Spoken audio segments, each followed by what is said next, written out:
What you're about to see, an electric air taxi flight from an international airport to a downtown heliport, has never been seen before anywhere in the world. And it's exactly the sort of operation that's going to become commonplace under the IPP program. Anywhere in the world.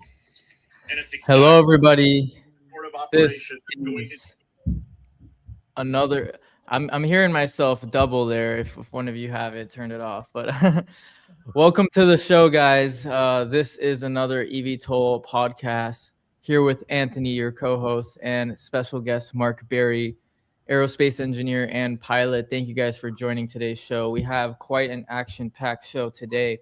We have, of course, the main big highlight of this week was Joby's historic flight in JFK. We're going to be discussing that first. Also going over a little bit of data showing how viral this whole Joby thing was. We're going to be discussing Spirit. If you guys don't know, Spirit Airlines just yesterday shut down for good. End of a 34-year era. Very interesting stuff going on there.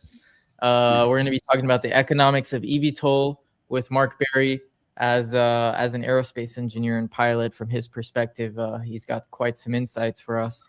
We're going to be discussing Hovr as usual. A lot going on there. Hovr is growing really well. Anthony's got a lot to share for us on that front.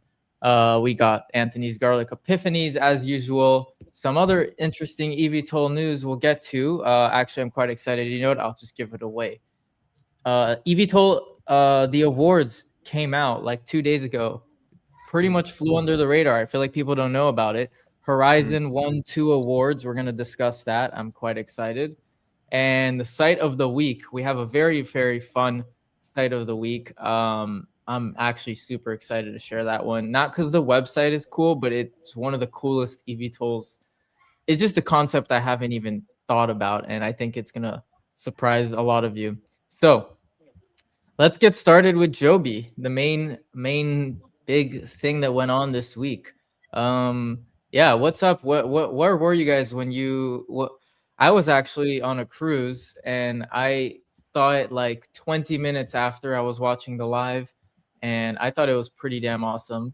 I didn't know how viral it would get, but what are your guys' initial thoughts? And maybe I should run down what the whole thing was about, I guess, first. But so first of all, to those who don't know, Joby completed in New York City the first ever point-to-point electric vertical takeoff and landing air taxi demonstration flight. They did this for a couple days, actually, showcasing their operational maturity and seamless integration into the FAA-controlled airspace.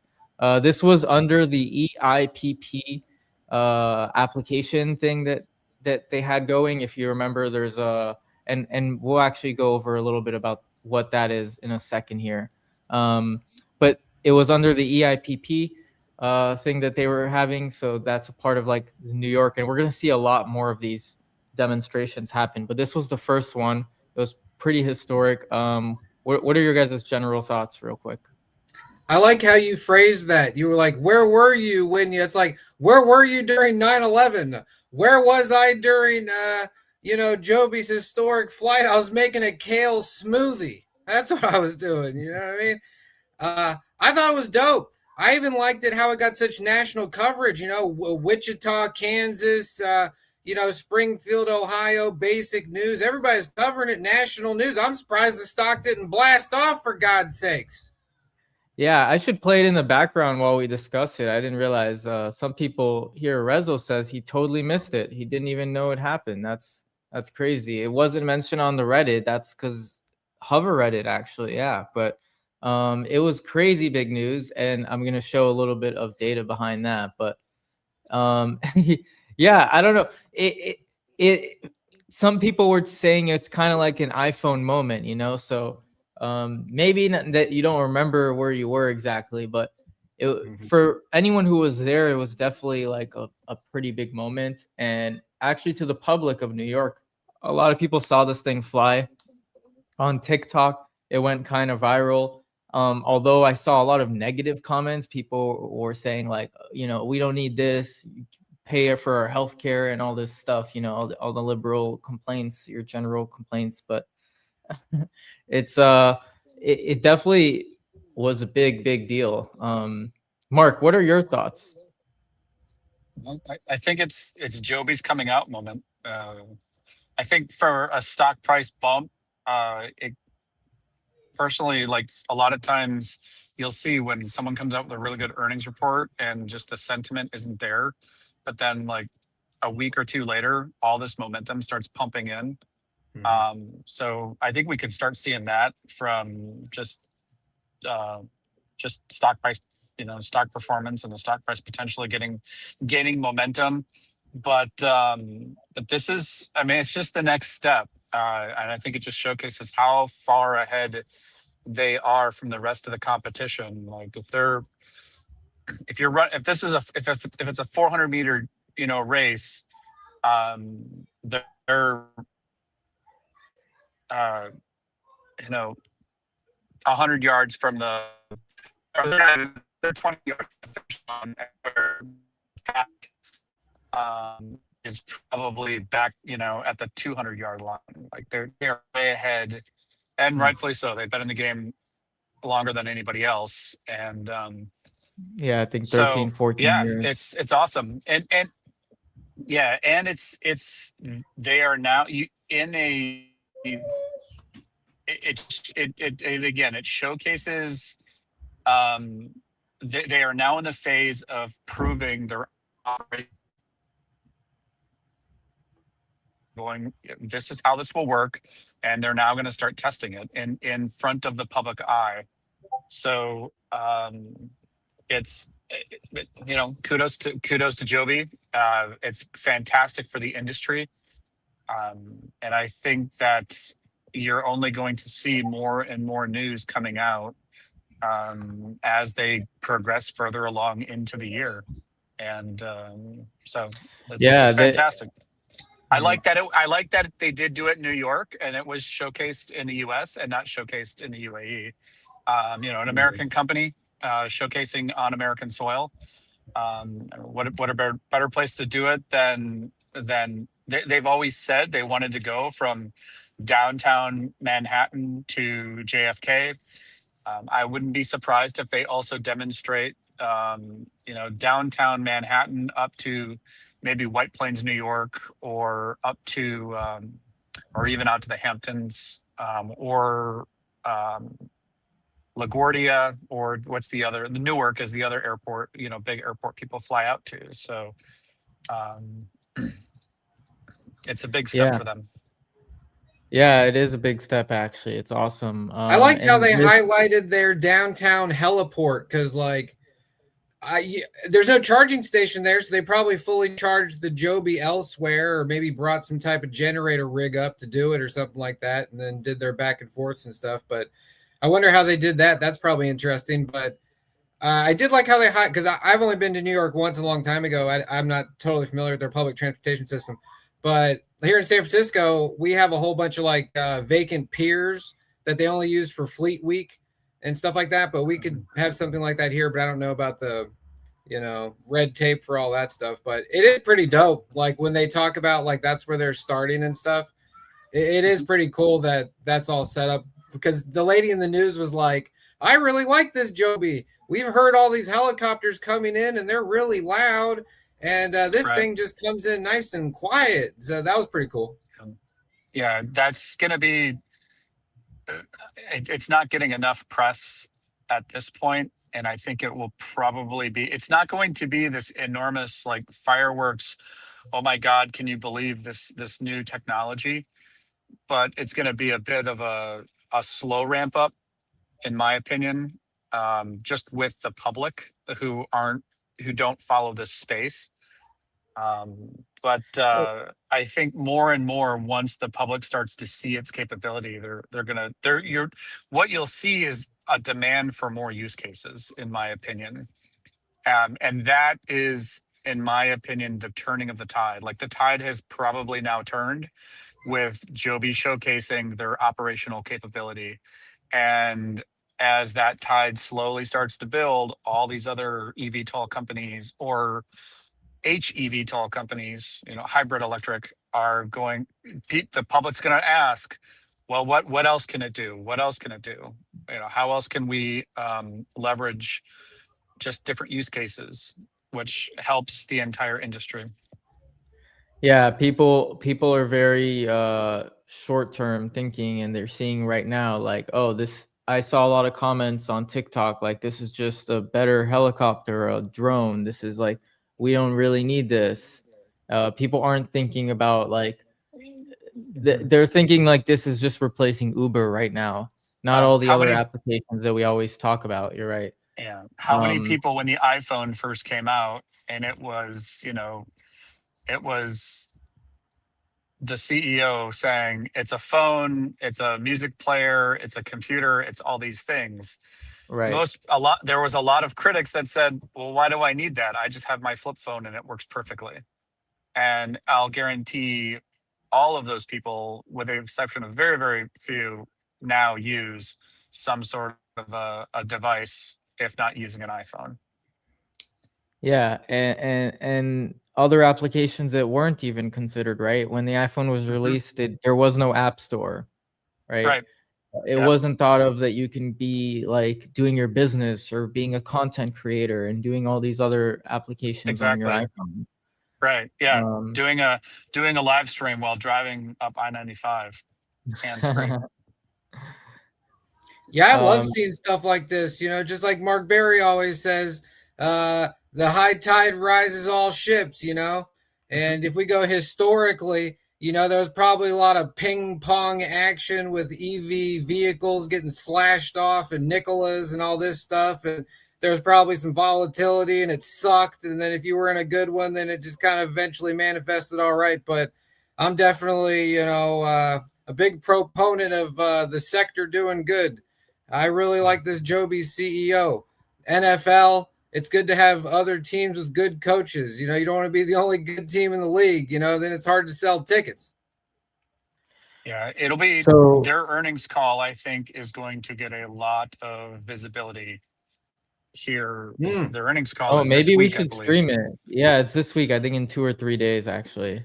Yeah, their earnings Maybe we call is going to be very, very. I bet you they plan to do these demonstration flights right before earnings, so that they can to kind of showcase capabilities. And now going into earnings, the big question is going to be not how much have you spent, but when are you going to be certified now? That is the big question. Is all right, where are you in TIA testing? You claim that you've started it. That typically takes 9 months or so to get through. Will there be revenue generating flights on Joby's by the end of this year, or will it be next year? That's going to be the big driver. Yeah, that will be interesting to see. And maybe we can stream and watch what they say during those earnings call. Isn't Archer's coming up too? I think I'm Archer's not sure. is in the middle of the month. Yeah. Yeah. Archer's, I believe, is the middle of the month. So it's like May 14th. Typically, Joby does their earnings call, and then about a week later, Archer does theirs. Oh, for real? So I want to mention about this. This flight took about 10 minutes, this first flight, and they did a few of these throughout the week. This was like a multi-day campaign, and yeah, it went very well. Of course, there were no crashes, nothing to worry about. The coverage actually went pretty viral, and yeah, it was a great demonstrator. What is interesting, I'll say, is they said that it's quiet and efficient and all that, which obviously it should be. But if you watch the videos, all of them have a helicopter behind it, tailing it, which I don't know the purpose for that, if you know, Mark, but it's very loud. So you actually can't really notice how quiet these things should be. Appreciate how quiet it is. Yeah. Yeah. The Why would they helicopter have was a there helicopter? the helicopter was always there because it was shooting live video. That's what was providing you your video coverage. It was pretty much acting as a chase plane. But you're right. You remove the helicopter out of the demonstration, and then that's what's funny is the public isn't going to notice it. like this is something, a capability that it's going to take a bit of time for the public to start to even recognize it, unless you are right down by the water, because you're never going to hear it. Like the city, just the noise of Manhattan is going to completely drown out the a Joby or an entire group of, or 4 or 5 Jobies taking off and landing all in succession. You won't even hear it because there's just so much other noise going on around you. Rezo says, I don't know if you were watching the demonstration flight I just showed, but at the end there, he says, the S4 seems very prone to crosswinds. Those last seconds before landing looked very shaky. And I actually thought of that too when I saw it, but I didn't mention anything. I don't know if you saw the video there at the end. I didn't see it. Is it on right now? No, I actually closed it. I have to get it back on, but the plane was kind of a little bit shaky basically before landing because it was probably pretty windy. I mean, he has a point there, but they did some demonstrations. It went well. Let's see. We have a lot to get to though. And Everything we actually looks have shaky. more Joby news and EVTOL news. Let's talk a little bit about this EIP program and then a little bit about Joby data we'll get to in a second. So the EIP program we spoke about, it was pretty much started almost a year ago now, in June. EIPP, my bad. It started in June 6th of last year, and it was pretty much like a mandate from Trump to advance air mobility. Because he wants us to be, first in the nation and beat China, and for all sorts of reasons, this is good for the nation. So as part of that, there are 5 categories, which the first and biggest one is air taxis, and that's the demonstration we just saw. So we're actually probably going to see a demonstration for the next 4 whenever those are ready and whatever companies are working on those. But air taxi, we saw that one's part of Joby. The second one we have here is longer range fixed wing flights, which are moving people in new forms of advanced regional aircraft with capabilities such as short takeoff and landing that could unlock new and more economically viable possibilities in air travel. That could be Electra, who maybe could be taking that one on. I'm not sure which companies are in that category other than Electra, but that will be interesting. What's that, Mark? Electra was selected. Electra was one of the companies selected for the EIPP program, and I believe their mission is to demonstrate Washington, D.C. to New York City. Yeah, so that would make sense. It would be under the longer range fixed wing flights because it is a fixed wing Electra. The next one we have is cargo, using novel aircraft including potentially fixed wing aircraft to provide cargo services. I believe Beta is the one selected for that one, I think. Am I wrong? I think it would be Beta. I don't know all the different selections, yeah. True. And then we have logistics and supply, which I kind of think that one's part of cargo, but I guess that's separate. Demonstrating new airlift, emergency management services, okay, EMS, such as eVTOL operations for servicing offshore energy facilities and improving medical transport capabilities with lower cost and impacts on local communities. Lastly, we have increasing automation safety, demonstrating safe integration of aircraft with a range of automation technologies designed to enhance safety and or efficiency in AAM operation. That one I believe is going to be Whisk. Whisk is working on making autonomous flight, as well as some other companies also, like Doroni. Doroni is an interesting one, I think. But anyways, the EIPP program is focusing on those 5 categories, and they're a big part of why this whole demonstration in New York took place. So that was really cool to see, and very exciting to know that there's more to come.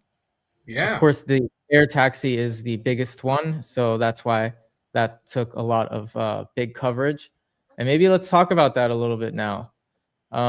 Joby data. So next on the list we have here, I wanted to just showcase a little bit of how big this was. So the event took place on April 27th. If you just look at Google Trends, it was absolutely trending. It was the biggest day for Joby of the month. If you look at the last year, it was the second biggest behind July. What took place in July for Joby? I forgot. There was probably something. I'll Google it.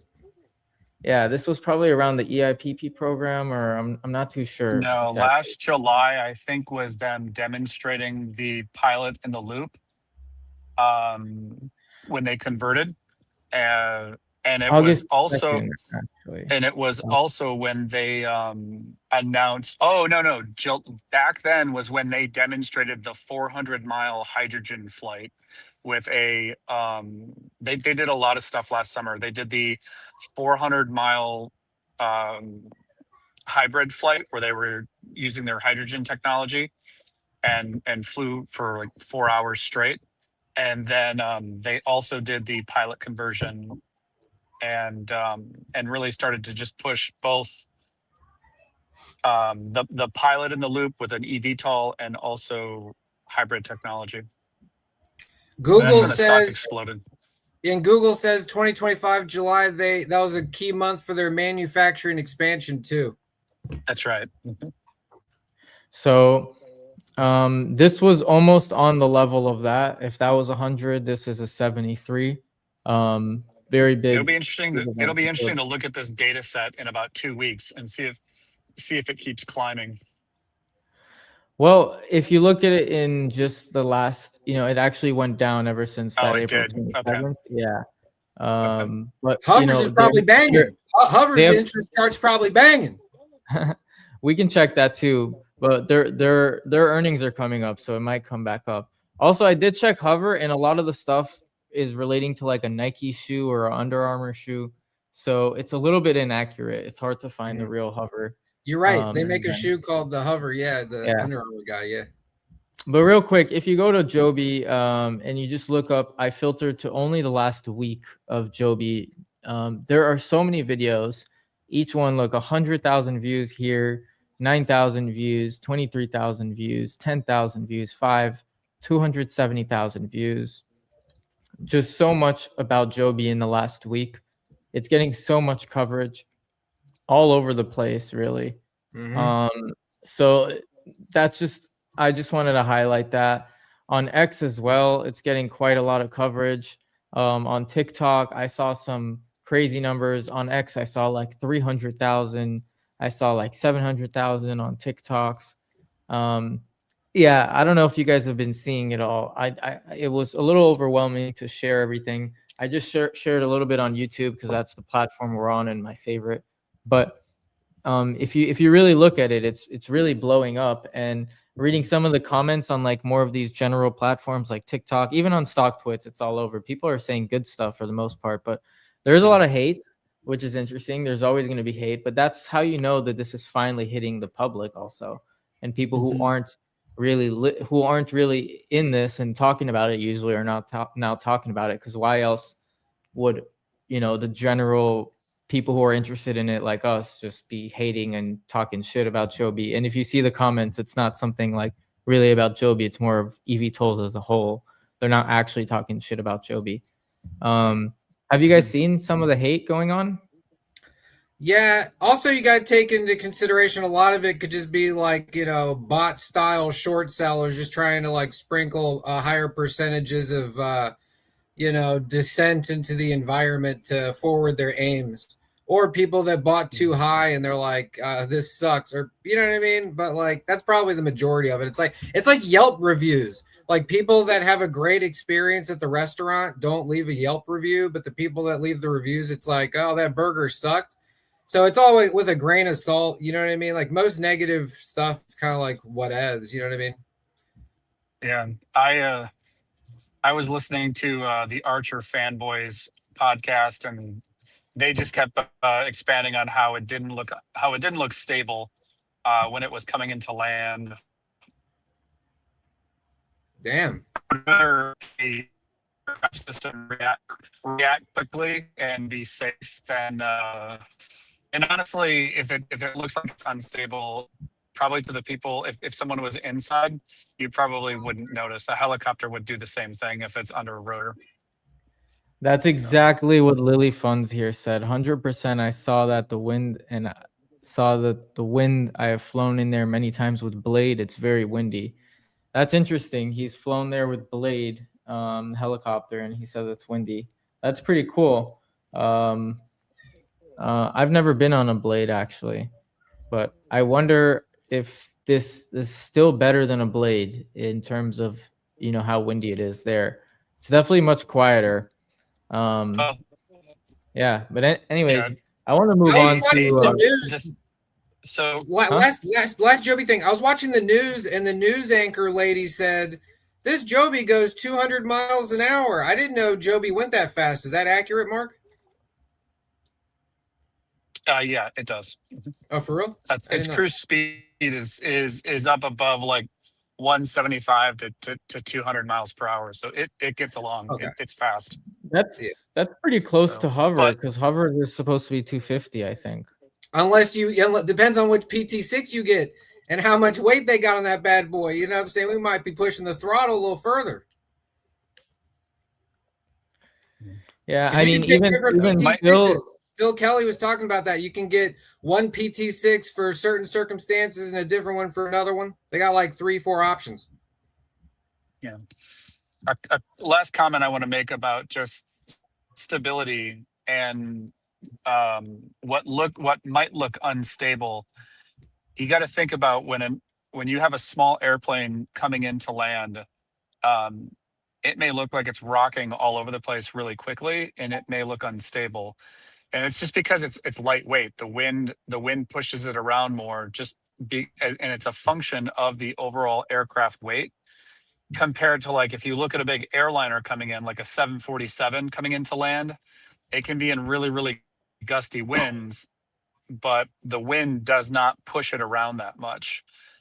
And so it may look unstable because it's smaller, but it's just inherent of it being a lighter weight aircraft. Lily And Fun it says just has it to have looks a quicker more reaction time. controlled. He says it looks more controlled than a helicopter, actually. And he also says Hover is going to be the best. Let's move on to some interesting news that went on. Very big surprise. Did not expect anything of this nature happening. Spirit Airlines is now officially dead. I was very surprised to hear it. When I heard it, I thought this was a joke or something, but I know we're past April Fools. But then it made some sense. I mean, they really are the very worst airline, and their margins are probably really low. They're the lowest cost airline. So, they went bankrupt. I heard they haven't been profitable since 2019. Actually, if you pop open their YouTube channel here, looks like they haven't even posted anything since 2 years ago.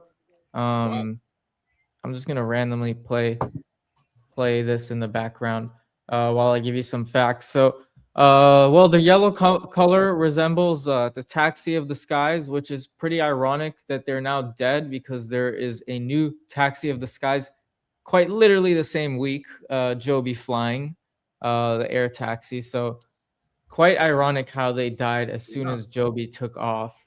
I think that's pretty funny. But that is ironic. Yeah. Anyway, some fast facts about them. They actually started in 1983 under a different name, Charter Air. In 1992, they changed the name to Spirit Airlines. I didn't know that. Charter Air. Spirit Airlines operated for 34 years from 1992 to 2026 now. And they've never had a single fatal crash. Did you know that? Never had any passenger fatality, maintaining a perfect safety record despite its reputation for low-cost, shitty service. While there has been no fatalities or crashes, though, the airline has had non-fatal incidents, including bird strikes, emergency landings. In 2023, they had a battery fire incident in an overhead bin, but nobody has died. They have a perfect record. Quite sad. I always to see thought it him was go. Qantas. I always thought it was Qantas, but I guess the movie Rain Man wasn't filmed when Spirit was flying around. You know what I mean? And when the news started spreading, their last flight, flight NK1833, became the #1 most tracked flight in the world, with a lot of pilots and a lot of people in the aviation industry very interested in watching that very last flight. The last flight was from Detroit to Dallas, and it landed in 1:08 in the morning, making it the absolute end of activities and completely closing all their operations. More than 17,000 employees, direct or indirect employees, lost their jobs. And very unfortunate. They almost actually were saved, but by the Trump administration, which would have included a $500 million, but a 90% stake in the company, pretty much making it the full owner. So the government would have been the owner, but it was rejected by bondholders because they would have been like behind, and basically they would have probably never gotten their money.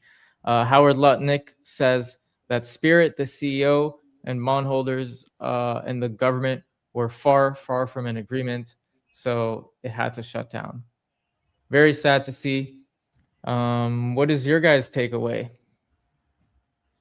I think in the long game, just like Mark showed us that printout of all the underutilized airports in the country, it's kind of crazy the wherewithal with these large jumbo jets just to take somebody 100 miles away. Like if I go from here to like a connecting flight or whatever, it is kind of wild. So I think it all bodes well for the EVTOLs in the long run for sure. There's always, gradient scales of bubbles and industries that their material increases in price, gas and so forth, where they have to make moves and all that kind of stuff. So I think in the long run, it's great for the EVTOLs for sure.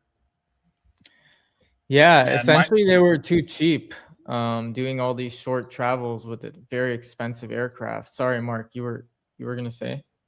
Yeah, I mean, I can remember when I was a kid in the early 90s, and the first airline I got on with my mom, we flew from Michigan down to Florida to see my brother in Orlando. And the ticket at that time was $250. And you look at like what would $250 be worth today? And it would be worth probably $600 to $750. But still, these airlines are trying to get tickets. You can still get an airline ticket for $200 or $250, which means that these companies have to keep being more efficient and in a very, very competitive market already. And manning and operating these large, heavy aircraft, it's a tough ask. So, and it can be something as what can crush an airline almost instantly is just a world event. Like they don't have a big moat, and COVID did that. Same as you look back when oil went through the roof in the early 2000s, and Southwest Airline had all these options for like really low price gas because they bought all of their gas or all of their jet fuel like years prior. And that's what really, like, Southwest didn't have to do the whole, oh, you're going to pay for your bags and you're going to add on all these. Oh, we lost you for a minute. He's back. Yeah. Do you remember, Mark? Were you ever on an airplane? Kadeen says he remembers when smoking cigs were allowed on airplanes. That's right. That's crazy. I've never been. I'm too young for that. It's funny how the whole game has changed. Remember we watched that little documentary about how like people would dress really nice and like the airplane ticket was more expensive because it was like a real experience. It was nice food and everything. And now it's like people showing up in their pajamas. You know what I'm saying? It's like Carnival Cruises of the Sky, you know, hot TikTok videos out of Spirit Airlines because some lady's pulling some other lady's wig off or something like that. You know what I'm saying? That guy is not real. Mark, I think he's talking and he doesn't hear us. Can you text Mark? Yes, sir. That we can hear him and maybe to jump back in on. I'll read some of the comments here real quick before we move forward. Lily Funds, by the way, join the channel sometime. What? This guy says he had a great call with Phil Kelly, I'm assuming. He's awesome. Hover having hybrid electric is going to be a huge outlier in my opinion. I agree. I think everyone's going to transition to hybrid, and it's something we kind of talk about all the time. But since Hover didn't have to transition, they're initially doing it. That gives them a huge advantage. That's so cool. You got to talk to Phil Kelly. You know what? Maybe we should also talk to Phil. I saw in the last interview that he did, honestly, he had a great interview. It's very, very fun hearing Phil. He sounds brilliant. He puts things really well together. I like the way he talks. Still waiting on my money back from Noke Airlines Public Company Limited. Never heard of that. I don't know what happened there. Pocahontas' fault for not letting merger happen. Really? Pocahontas is Elizabeth Warren, I believe he's talking about. Somebody from the squad. Interesting. Guaranteed. Mark, can you hear us now? Yeah, sorry about that, guys. No, you're good. I didn't realize. Anytime somebody calls me on my phone, it like cuts out, and then my mic doesn't work after the fact. So I've got to go on do not disturb or something. It's all right. What I said probably wasn't relevant. All good. JSX operates a fleet of 30-seat Embraer 135 and 145 regional jet configured for semi-private. Speaking of Embraer, think Eve will be legit. They've completed 50+ flights. Yes, Eve, I think, will be quite legit, especially in the South American market. I think there's space for a lot of different companies. Actually, I saw someone in our group chat just sent something about Eve completing over 50 successful flights.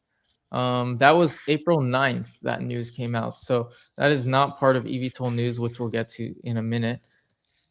Real quick, before we move on to economics of EVTOL, which I want to get to, I'm excited to learn about that because that one actually is a little bit of Mark's segment. So we're going to be learning some interesting stuff there.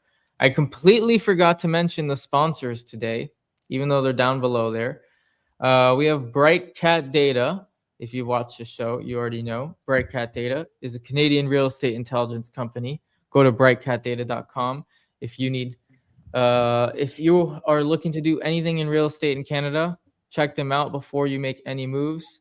And yeah, thank you, Bright Cat, for being a sponsor of the show. We also have one of the newest sponsors from last week, Celebrity Diamonds 305. They do real custom jewelry sold anywhere. Check them out at celebritydiamonds305.com. Yeah, they do jewelry, they do gold, they do diamonds. And tell them Matan sent you. They'll get you a great deal. You can get up to 75% off retail. They do wholesale, but they sell to individuals as well. And yeah, so that is those are your sponsors of the episode. Thank you for sponsoring. And if you guys are interested, anyone listening, if you have a business and you want to be a sponsor, let me know. Hit me up. And yeah, so moving on to economics of EVTOLs. Mark Berry has some information for us today. I pretty much have a question posing to Mark. Is you don't really have to plan it out like I plan my stuff, but you just know everything. My question is pretty much this. He made me realize something which I didn't really know until we had this conversation. This was privately, which was basically like Boeing and Airbus all these companies, even I don't know about Hovr actually, because you can see they have a careers page, but a lot of these companies, they outsource hiring. They don't really hire themselves. They pay a different company to do the hiring, or more so, they really just tell them what jobs they need. Correct me if I'm wrong. And then, they'll pay, let's say Boeing will pay like $500 per hour per employee. And then another company, that third party company, gets the 500, and then they're paying the employee like $100 an hour, and they make the difference like 400. Completely crazy bloated numbers in that industry, in airlines, which could be a big reason why a company like Spirit is dying, because these aircrafts are so expensive. They have to pay so much or lease them for so much, when maybe they could be built for like 5 times cheaper if they paid the real price of the employee. So that's something to consider. And in the eVTOL space, it's nothing like that, right? We're not paying $500, companies in the eVTOL. I don't know. What do you think Joby is paying for an engineer? So, well, let me back up a little bit first. Yeah. What we were discussing was the difference between defense contractors and like a defense program where you're developing something for the DoD, and what companies like Boeing, Lockheed, L3, when the government comes out and says, hey, we want to build, the next fighter, right? Like there's the next, big replacement for the F-22 has now been awarded to Boeing. When a company like Boeing quotes how much it's going to cost to do that program, the way they look at their engineering, they break it down to engineering hours. So they'd say, okay, so to develop, the structure, it's going to take 200 or 500,000 engineering hours. And then that breaks down to how many engineers we're going to need. And to meet the date that we want to achieve, having the structure designed. And then whatever that number comes out to, they pretty much multiply it by a factor. And last I heard, like defense contractors are charging ridiculous numbers, like $500 or $400 to $500 an hour. And that's where you get, it's going to cost this billions and billions of dollars to develop these weapon systems. And that is where Anduril has become very, very competitive, because Anduril says, well, we are extremely lean. We're not going to charge the $400 to $500. We can charge $250, or even less. And on the private side, like with eVTOLs or and even Boeing, when Boeing is going to develop their own aircraft, they may get pre-sales from customers, and they get promises from all of the different airlines. So they know they're going to get a return on revenue. But everything that they are, all of that engineering capital that they have to put into that program to develop that aircraft, and the same thing with eVTOLs as well, it is all basically at a loss. And that's why when Joby comes out at their earnings call, they're going to say, we lost this much money right now, because there isn't it is not profitable for them at this point. Engineering, for all intents and purposes, it's on the other side. It's an expense, as where with defense programs, these history defense contractors, or historical defense contractors, are actually making profit on their development programs. Makes sense. Interesting. I had no idea. Anthony, did you have any idea? I learned something new today. Very cool. Regarding what Mark just said, or my own personal thoughts about something else? No, yeah, we're talking about this. Yeah, that's your epiphanies. We're getting to epiphanies soon. Everything he said made sense. If anything, it made me start thinking about what Kelly on X sent me today regarding how Hovr's been operating, and there's very good signs that other OEMs are getting into it just based off the chart pattern and the volume. And what's been going on. So that's kind of interesting because it could even be competitors hedging themselves, she was mentioning. But I thought that was interesting. But there you go. Yeah. Well, we are in the beginning of it all. We don't know. It's going to be exciting to see what Joby say in their earnings about it all. I remember them talking about their margins being like 20-30% from an operational standpoint, which is a complete order of magnitude greater than like, typical airlines that operate at 2 to 3%. As you saw, Spirit Airlines obviously operated at -%, which is why they died. So 20 to 30% is a complete game changer. And that actually makes the valuations in multiple of these companies should be much greater. Because right now, I don't know what a lot of these companies are worth. I saw Spirit Airlines is now worth like 50 million or something technically, but you can't even buy it on the stock market. It's funny. Hovr is worth more than Spirit now. But whatever billions United and all these other companies are worth, their actual multiplier shouldn't even be comparable to what these eVTOL companies would be, because this is next gen tech. The margins are greater and the use cases are different. I don't know. Let's see. It'll definitely be interesting. It's quite easy. Quite early. My bad. Can we back up and chat about Spirit for a second? And sure. So it's interesting if Spirit's stock price is now, like, if their market cap is $50 million, that's definitely why the bondholders did not approve, because Spirit has billions of dollars in airplanes. Like, all of their entire fleet is clearly worth, like, one of their airplanes is probably, or two of their airplanes and their fleet is worth 50 million. But when a company goes bankrupt, it's the shareholders who, it's the stock price that goes to zero, and it's fuck all for the shareholders. But the bondholders still get paid back when they liquidate all the assets. So it's definitely why the bondholders were like, let it fail. We'll just sell everything and, take a much lesser loss than if they would have had a buyout and tried to keep the thing living. So I was wrong. It's actually 29.6 million, even less. and that is an interesting point. But I don't think, the thing is, they don't own the fleet. Do they? They usually lease. Do they lease? Yeah. Usually they lease. That's the thing. If that's the case, then yeah, that is interesting. If they're leasing all of their fleets. Yeah. Here, JetBlue is 1.8 billion. Look, Archer is bigger than JetBlue. Like, it's quite crazy, and they make no revenue.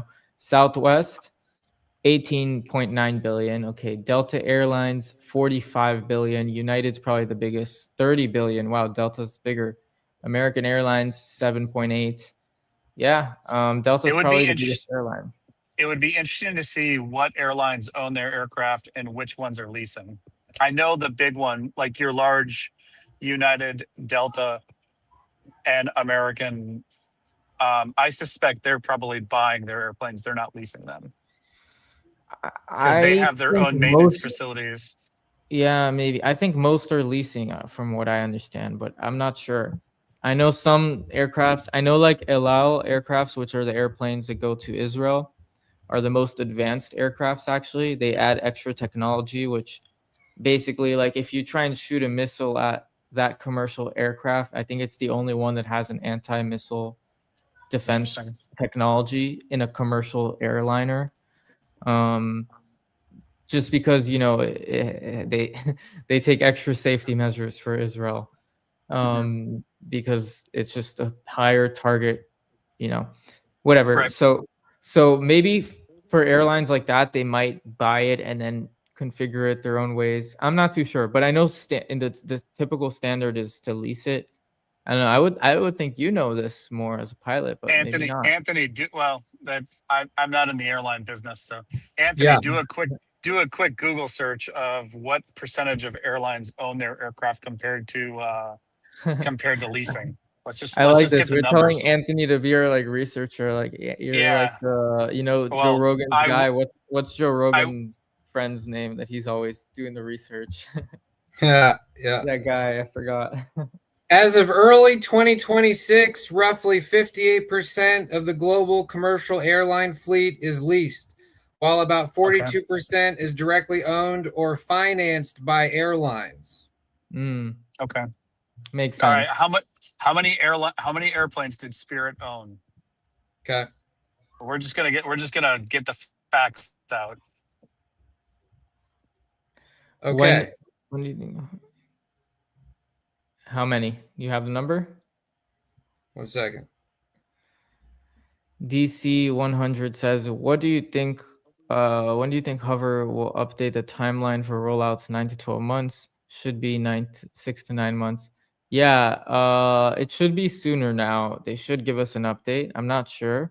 We're actually getting to Hover like right after this. Let's see if we have an 96 answer. aircraft. They Okay. own 96 Oh, aircraft. 96. Yeah, it says May 2nd this year, Spirit Airlines operated a reduced fleet of approximately 96 aircraft. But Yeah, do but they they're own probably them or do they financed. lease them? Oh, That's the question. Of, do they No. actually own the aircraft? Is it their asset? But even if they own it, they're probably financed, and then someone has to pay the monthly cost. True. Yes, Spirit Airlines utilizes extensive financing for its aircraft, primarily through leasing. Of course, if they're so cheap, there's no way they're fronting the money and then offering cheap Yeah. flights. Yeah. They're good probably point. doing some crazy like 9700% leases or whatever. I don't know. Here, wait. A large, roughly 67% of their fleet is leased. So that means what 33%, 67, what 34? No, 33%. Yeah, is owned. But majority of that is probably financing. In 2025, they secured 475 million financing package to continue in operating and manage their debt. So obviously that didn't go well 1 year They're later. kicking the can down the road. They're- Spirit frequently sells aircraft to leasing companies like what? To move generate. Interesting. Maybe they sold some aircrafts that they had. Yeah, to generate some cash, 419 million in cash they generated and sold to different companies. Anyways, I think what's interesting is this is a wave to more of this happening, because as we're seeing these small regional flights with these big aircrafts, you don't need to move 200 people for a 1-2 hour flight when you can do 10 people, 5 people, maybe 20 people in these smaller, Cessna Caravans or Jobys or whatever will be, right? Honestly, there's even a lot of other use cases like on the water. I love Regent's aircraft, super cool. What Electra is doing is honestly amazing. Mark, how many people get in an Electra? How many seats? Electra is going to be a 9-seat. Oh, okay, nice. Do they have plans to make it bigger though? I can't talk about that. Oh, okay. I don't know. Okay. I guess unannounced.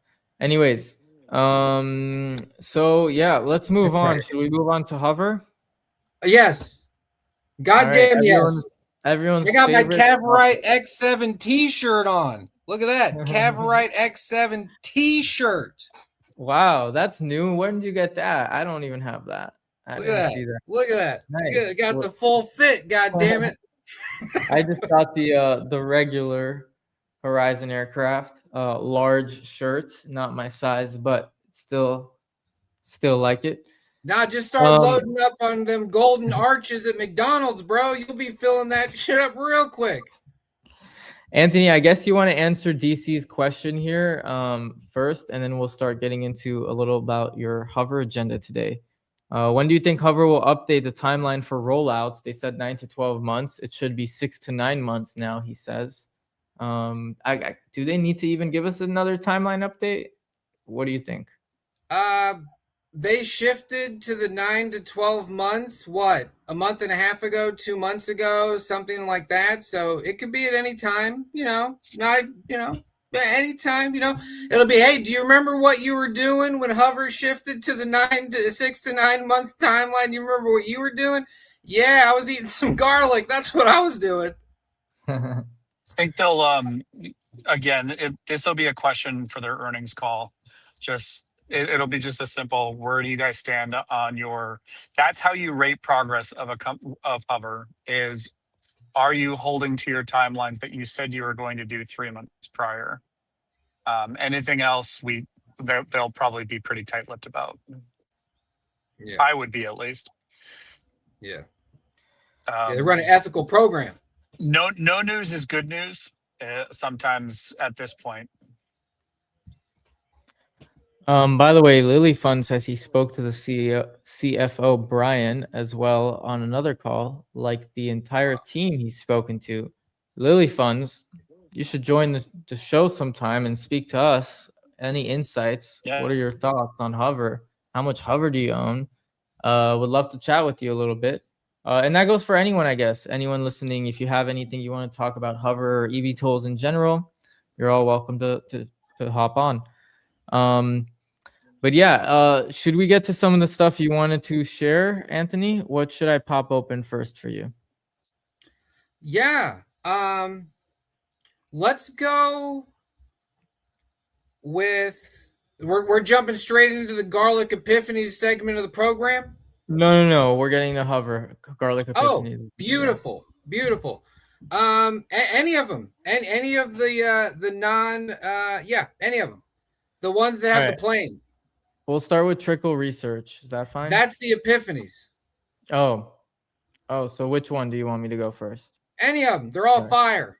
It's like, okay. I picked those three. It's like we're looking at NFL highlights. Like Hovr's been put 100 points on the board the last couple weeks. There's a lot of, anybody watching this has probably watched everything they're putting out on a general basis. But I picked these things because they seemed like salient points that were communicated extremely well.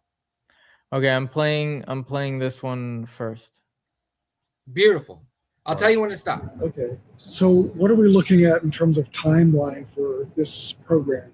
So this year we've ordered the demonstrators full-scale fuselage and wings. They'll be delivered in the coming months. You'll be able to climb into the airplane and crawl all over it later this year. And then we'll have power on at some point, and then flight tests to start immediately after power on. And have suppliers been selected, and can you identify any of them? Well, I'd really offer that as an opportunity to suppliers, that there are a number of others who can get into our supply chain for the certified aircraft. For the demonstrator, we have chosen a number of suppliers like Ramp for the fuselage, MT Propellers for the propeller, Pratt & Whitney for the PT6, and North Aircraft for the wings. So we have a number of suppliers already selected for the demonstrator. And then as we transition into production, there's a new opportunity for supply chains to be established with many supply companies. For this new generation vertical takeoff and landing aircraft. Phil Kelly's out there giving opportunities to organizations to hop aboard. That was crazy. So, like, I listened to that. There's a lot of information, but I really like the idea that, we got our demonstrator, MT propeller, and, who's making this and who's making that. But it's really trippy that, like, those other tier one organizations, it's like, Hovr is now accepting applications. Like that is pretty sick. I like how he said we're going to put it together. You can climb in there and, touch it. And, soon after we'll be having power on. Soon after we'll be doing flight tests. I liked it. That's a fantastic Phil Kelly interview. Yeah, actually, it was a great interview, I thought. I like his answers, really. He's so direct in his answers, very assuring. There was only one part which I don't know your guys' opinion on this. If anyone has an answer for me, I wanted to ask this. I didn't ask this before. I guess we're doing it live. He does mention here in the interview that it's about 20 times quieter than a helicopter. Now, I was conflicted when I heard that because Brandon said it's about 100 times quieter. That's 5 times different. Who's right? Why? I don't know. Did you guys catch that? Maybe. I don't even know if 100 times quieter is even possible. Like it would vanish at that point. That's basically silent. That may have just been a slip of the tongue. If it's 20 times quieter, even at that, like, how are you rating that? Is it if you're standing, if it's flying over your head? Is it on takeoff? They're still spinning a PT6, which is a turboprop, which the exhaust on those things are pretty loud. That said, it's also kind of shadowed by just where the turboprop sits.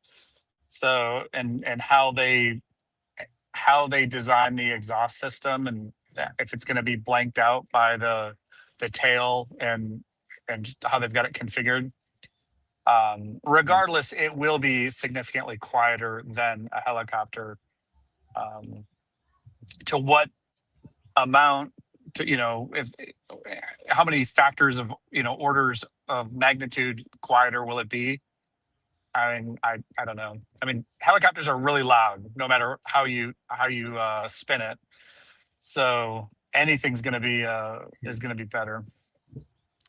True, but 20 times and 100 times is quite a little difference. But yeah, it's still a lot better. And yeah, 100 times is literally 99% gone.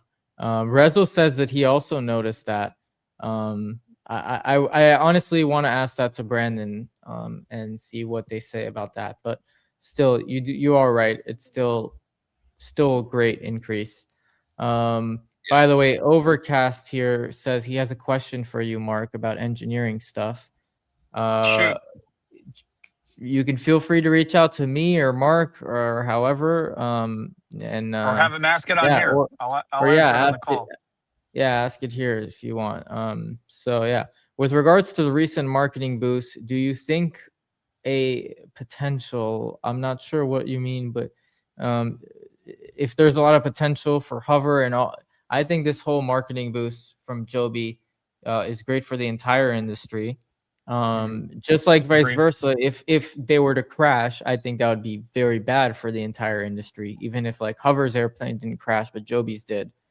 So the fact that, they had the demonstration, it went successful. It got a lot of eyeballs from people who never heard of this. Hovr is getting a lot of eyeballs too now. I don't know if there's anything we can share much about that. Actually, something I have been always doing is seeing how many subscribers they've been going up on the YouTube channel, just as a small measure. So if I check right now real quick, I'll tell you what the number is compared to last week. I didn't actually say it last week, but 2 weeks ago, it was 5,000.61. And then last week, it went to 5,000.71. So 100 people. And then now another 100 people only to 5.8, not 8.1. So it looks like 100 new subscribers every week on average to their YouTube channel. So that's something. According to Anthony, he says the Reddit is blowing up. Maybe he can share a little about that. It's the perfect storm. Everybody sees the full scale demonstrator coming down the stretch here, and the practicality, straightforwardness with which they're going to manifest this is hitting levels of extreme obviousness. And then you match that coming up with how well they've been communicating recently. And so it's kind of almost like a perfect storm situation. It's crazy. The Reddit's been blowing up. Those guys are smart. Anybody watching that's not in the Reddit, the HOVR stunk because HOVR stock was taken by somebody else, maybe even the company. And I think they didn't want to go Reddit because you can get so many anonymous posters that it's goddamn crazy. So I think that's why they went the more controlled route of LinkedIn and, YouTube and all these things. But so that's why it's HOVR stunk, right? But it's in there. And those guys are smart, man. Like, for real. Like, it's astonishing. Like, this one dude reached out to me. Like, he was like saying like he was one of the guys that was like buying like the ASTS stock, that one that went from like $2 to fucking like $150 or whatever. And he was telling me like and he mentioned the same guy in the comments, the Hugs Not Drugs guy, that Freddy Krueger dude. Yeah, he's in there. That's just crazy. I looked him up. Yeah, it's 2000 and 2020 or whatever. They were just like jamming it. Like, apparently like him and some other dudes and stuff. And he said he really liked the Hovr. I was talking to him the other day. He said he really liked the Hovr. He liked all the deep dives and shit. And he was telling me that he thinks this is the next big one to go. So You know, it's not only the OEMs getting in, you know what I'm saying? Like, because they get in early, right? Because, you know, if they seen what happened with the other ones, they're not stupid. You know, who was the ones buying the Archer at the $3? The smart ones, you know what I'm saying? Like, who was buying, you know what I'm saying? So they're like, oh, I'm going to get Hovr. Well, why spend $12 per share for Hovr? I'm going to get in at $2 and, you know, 50 cents. It's so goddamn obvious. So, but it's crazy, man. Like, a lot of people see the benefit. A lot of people see it. It's that they're doing that goddamn good. Yeah, I think it's quite interesting the type of quality people going in, right? Versus your Joby and Archers is more your standard retail investors. And people getting in Hovr are like, you know, people like Mark, engineers, pilots, people who, you know, like intelligent investors, and all these funds are now looking at it. And I don't know, it's getting quite interesting actually. That is for sure. And we have things like Rezo mentions the Red Chip campaign, which also helps with visibility, which is catered toward literal like stock investors, right?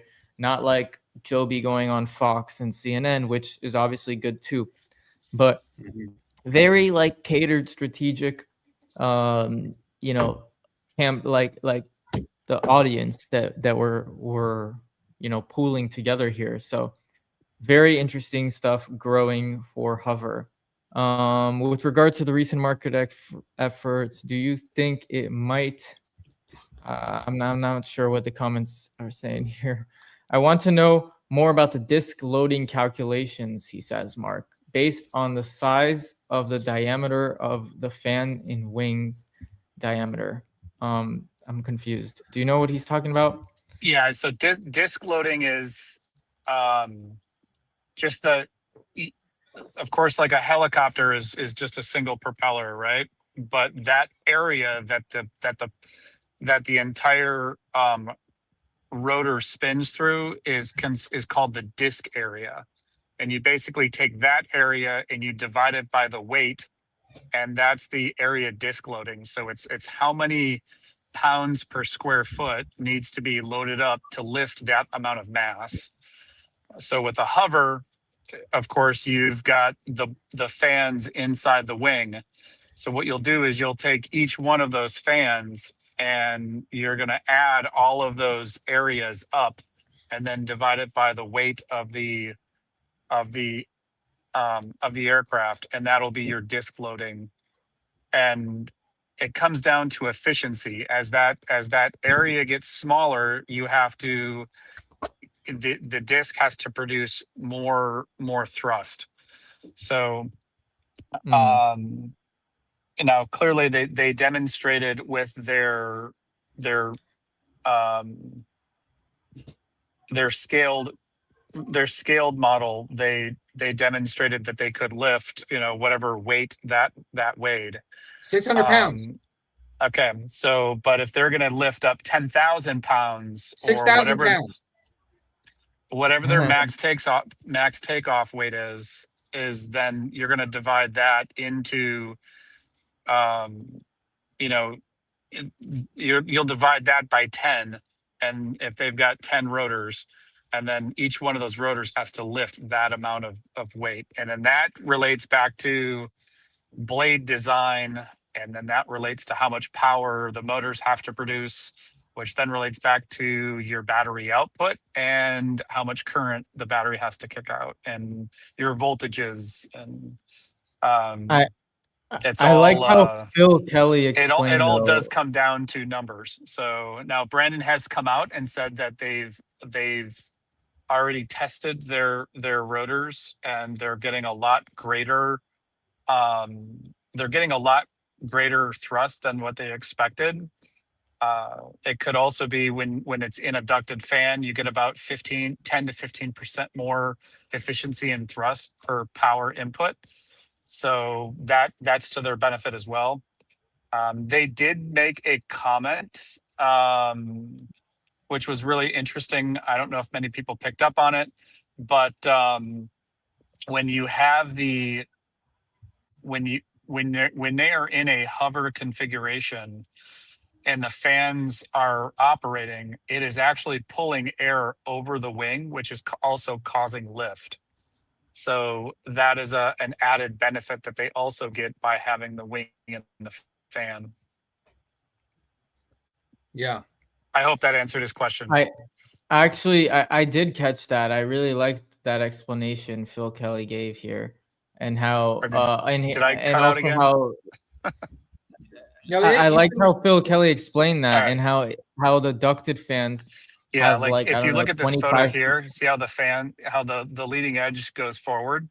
So when the fan is operating, it's pulling air over that, and the wing still thinks it's flying through the air. It would be the same as the thing running down the runway at whatever speed the fan is actually pulling the air over that surface. Yeah, So it's kind of like it's an added vacuuming. benefit. Like it's almost like vacuuming from the side, like of the wing getting the air, not from the top. So it is, yeah. If I'm understanding what you're saying, but I like how he Plus, explained too- how the ducted fans are more Damn it. efficient also than. Are you with us, Mark? He got a phone call. Oh, okay. Hence the cutout. Maybe I'll play the other part you wanted me to play. Yeah. One Anthony. thing too, I'll just say real quick before you do that. The math is straight. It's like the half scale X5 weighed 600 pounds, 28-foot wingspan, lifted 100 pounds of stuff. 10x it, the X7 is going to weigh about 6,000 pounds and be able to lift about 1,500 pounds worth of stuff.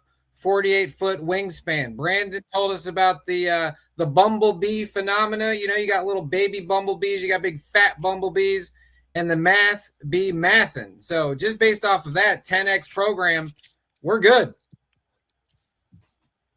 Math was my best class in school. I got the highest grades in math. Just saying. Overcast. I hope that answered. Sorry, I for cut out you. again, guys. I gotta No, not you're be good. driving and podcasting. Yeah, we're slowly gonna improve. To anyone who doesn't know and is new here, every episode we're having at least one improvement, even more than one, ideally. But yeah, part of that will be so some of the, honestly, it doesn't matter. The episodes are going to get better and better every week. If you go back to previous episodes, you'll see the differences. And it's getting quite a lot of my time to do all this now, actually. Today, we actually don't have an AI intro video and outro like last time. I didn't get any good feedback if you guys like that. So let me know if you guys do want more of those AI songs and that fun at the end or whatever. And maybe I'll get to doing some of that. But anyways, we'll move on I with was the going to say, agenda. Matan works really hard on this. You know, I help him with it, but the amount of stuff, this guy's working three jobs and like sleeping 0. So I think we should all give him a hand. Oh, cool. Anthony now has has the sound effects playing. Roll the next clip. Okay, yeah, let's play this. Aircraft. So what is a target market for the Horizon aircraft? So one of the things that lessors has told me is that what they don't like is fleets within fleets. So what we're doing is making the aircraft suitable for most roles as an inherent capacity. So every aircraft will have a cargo floor. Every aircraft will have an EMS door to allow the gurney in on rails to come into the right position. And every aircraft will be capable of being a VIP. Every aircraft will be capable of being regional transport. So all of that really basically means is that what we're trying to do is reduce different sectors of use to role changes. And you know, some of the other things that we can do in the future are to give it autonomy for cargo. For example, in Canada, we suffer from a shortage of pilots for bush pilots.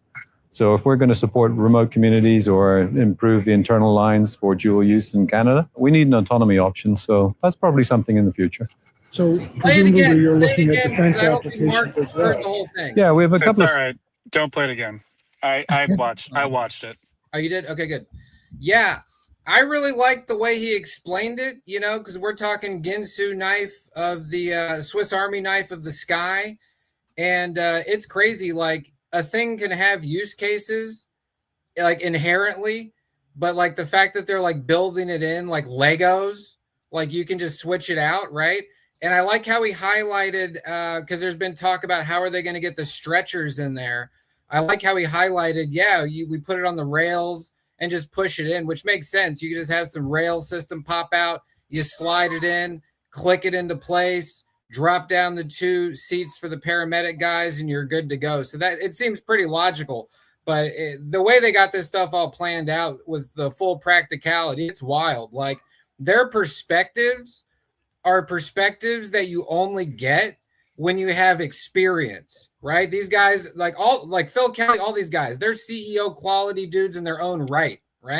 Their degree of familiarity and experience, it just gives you like those little things, those little details. Like what's a professional? A professional is someone that, by all appearances, makes it look easy, but they're actually painstakingly making sure that every little bit is just right, and these guys make it look easy, but they're making sure that each little bit is just right. Like, it's crazy. Yeah. And a part of that, is assembling the right team. Even that thing's crazy. That picture right there is fucking sick, right? Because there's so much talk about infrastructure for the all electric, and like that'll take time. Hovur's the complete opposite. Hovr is the charging station. You know what I'm saying? A hurricane comes in, they got to go somewhere where there's no energy. Hovr just drops down. You can plug into the Hovr. You want to throw up some lights? You want to run a generator? You want to get some surgeries going? You want to get telecommunications popping off? You just plug into the Hovr. That thing is the damn battery. You know what I'm saying? So it's crazy that it's the complete opposite. The other guys are hindered full electric by not being able to carry around the world's largest extension cord. Fucking Hovr is the battery. You know what I'm saying? That's crazy. That's wild shit. Rezo says how he loves the modular approach and wonders how that would carry over as a defense variant. As we saw, they have the folding wing that can go in a C-17 plane, was it? They have the thing can charge midair, refueling. Yeah. But I want to highlight something else since we're talking about this is the Hovr portion. Every week, or at least trying to, if there is a change in their careers page, we're going to go over that, we said. And there has been two updates, 2 additional jobs on their careers page. So I don't know if you guys have noticed or seen that, but we have here an aerospace software and quality engineer they're looking to hire, and then as well as head of production engineering, 2 new jobs. So pretty exciting. Let's just really quick read what they are. Head of productions engineer. Horizon Aircraft is seeking an experienced and hands-on head of production engineer to join our growing team at a pivotal stage of development. This is a ground floor opportunity to shape the production culture, processes, and a team of cutting-edge aerospace startups. You will be responsible for standing up for the production facility from inside out, writing with procedures, building the team, and simultaneously rolling up your sleeves to assemble the first of type developmental demonstrator aircraft. And then for software quality engineer, Horizon is seeking an open, enthusiastic, experienced aerospace software quality engineer. The role involves designing and testing safety critical software initially for our powertrain and avionics systems, and including interfacing with the suppliers. About your future team. As part of the team, you will tackle challenges and deliver something that has never been done before. The team is currently full of awesome aerospace engineers. What was it supposed to say there? I'm not sure. But 2 new job positions, very exciting. And also they have here in the job positions, their EVTOL insights that they're award winners for 24, 25. And we have 2 new awards for 26, which we're going to get to very soon in EVTOL news. I think right now it's time to move on to our Garlic Epiphanies segment of the show. One last thing. Yes. Hey, Mark, did you want to say anything about that Phil Kelly clip that you liked, or are you good? Where did I cut off? Not sure. Like I was speaking, and then it seems like every time I speak, I go into a dead zone. So I apologize to everybody on the call. No, I don't have anything to say. If Okay. This is a Yeah. good comment though for Mark to give an answer. I like this comment. Rezo says that a defense variant would probably need some extra sensors, radar, countermeasures, and perhaps even weapon systems.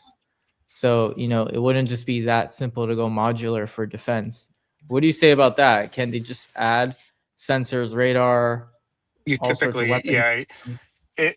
I mean, necessity is the mother of all invention. So, and the fact that a lot of the people making the decisions of the configuration for Horizon are ex-military, I'm sure that they are, planning to, they're basically planning to make it to where you could add whatever sensors you needed to, or it would be wise to where you don't want to have to change the airframe up to add to militarize it.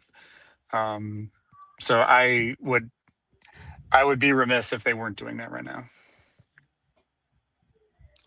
Okay. But it is fairly easy to, I mean, a lot of times when you're developing an aircraft like this, you are looking at you're looking at all of your different use cases, both civilian and military. Now, granted, if the military steps up, then as we were saying earlier, they could potentially get a large, or an infusion of cash to make that change or make whatever changes were required. If the military says, yeah, we want to buy 50 of these, then they would probably give them a good chunk of cash to make whatever changes were necessary. He agrees. He says they probably already considered that. And I will add to what I do know about it is it looks like almost every EVTOL company, if you look at their websites, they have something about that they're going to be doing a military version of it. I don't know actually if Joby does, but I know Archer definitely does. Oh, Joby, They'd have to go hybrid though. That would be down the road. Military wants hybrid. Yeah. So if everyone's saying they're going to be able to do military, I'm sure they know what they're doing and it's possible. It's not just like, basically, I guess we're all in agreement that that avenue is in the picture. So Joby is working with L3 Harris already to develop a military. Like Joby is ahead of everybody in both the commercial and the military space. So they're already demonstrating a hybrid technology as well. And like I've said before, like this space is exciting and the all electric is exciting, but it's not as feasible as what a hybrid is. So Joby will transition to a hybrid. In my opinion, Joby will transition to a hybrid and Archer will transition to a hybrid.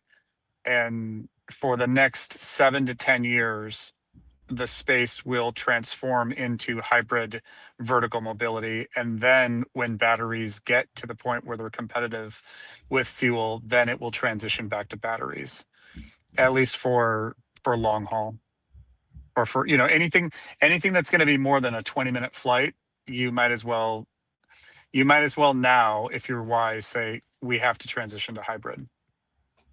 Yeah. And last thing I'll say about that clip we just saw with Phil Kelly, you reminded me of it, Matan, because you always want to improve, because there's different maxims and natural laws of certain things. You want to improve one thing per podcast, right? Because that's the formula, right? That's the Mr. Beast winning formula, right? Improve one thing per podcast and you'll get there, right? If you look at all the really good restaurants, like the ones that are really good, they focus on a few things on the menu and that's it. Like we are known for fried chicken.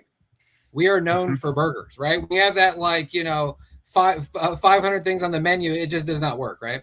So when Phil Kelly says we know what the operators want and we're getting it ready for that, it's like, that's what's so sick about Hovr. Just like that one video they dropped about we're just focusing on one thing or whatever. It's like the fact that they just focus on the one thing is quite powerful and kind of profound in itself, right? Because it's like It's like they're selling the best shovels to all the guys running up in the hills to get some gold or something. Like they're just selling the shovels, and then all the operators take it from there. They're giving them they're giving them the product so those guys can run their business. You know what I mean? So it's so sick that they're offering them like such a complete package, but yet it's simple. That's what's sick about it. There's a complexity to it, but yet it's simple. That's pretty powerful shit. You wanted me to play this video here before we move on from Hovr to Garlic Epiphanies. I'll play this. Tell me when to stop this clip. You got it. Now, Brandon, obviously, we'd love to see you succeed across uses, but is there one use versus another that investors should be especially excited about? You know, on the military side, or, I mean, again, I know you can't announce a deal here with us on camera, but where do you tell investors, you know, this is where the first most exciting action is going to take place? I mean, obviously, again, we'd like to see you do it all, but is there one area you're most excited about in the near term? Well, if investors have done the... Yeah, can you not hear? I can't hear the sound. Anthony can. Everyone else can. I don't know. You're always, because you're on your phone. Yeah, I don't know. Because I suck. I'll play it. I'll play it, and we'll give you the recap. It's fine. No, I don't need to hear it. Okay. Anthony, let me know they when. know that we won a U.S. AFWERX high-speed VTOL competition a couple of years ago.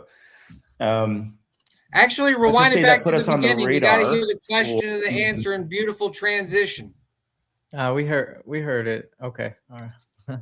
I got to hear it. I want the full experience. All right. Cross uses, but is there one use versus another that investors should be especially excited about? You know, on the military side, or, I mean, again, I know you can't announce a deal here with us on camera, but where do you tell investors, you know, this is where the first most exciting action is going to take place? I mean, obviously, again, we'd like to see you do it all, but is there one area you're most excited about in the near term?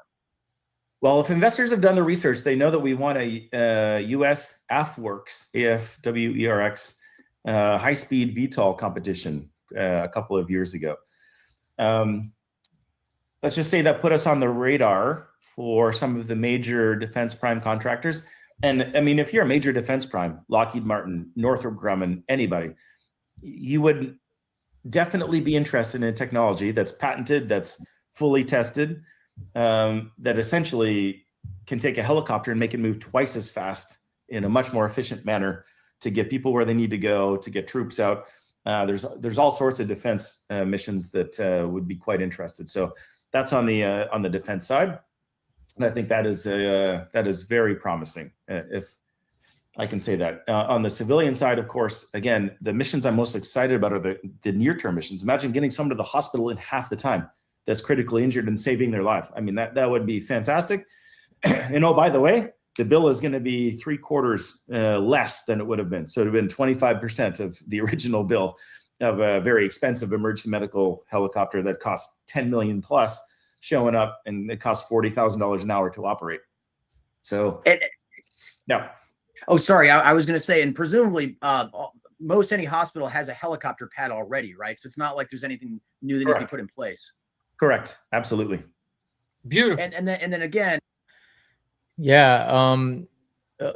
To sum up, basically what he's saying, Mark, is the use cases, the economics make a lot more sense. And after they won the AFWERX, a lot of people were looking at them now like, you know, this is legit.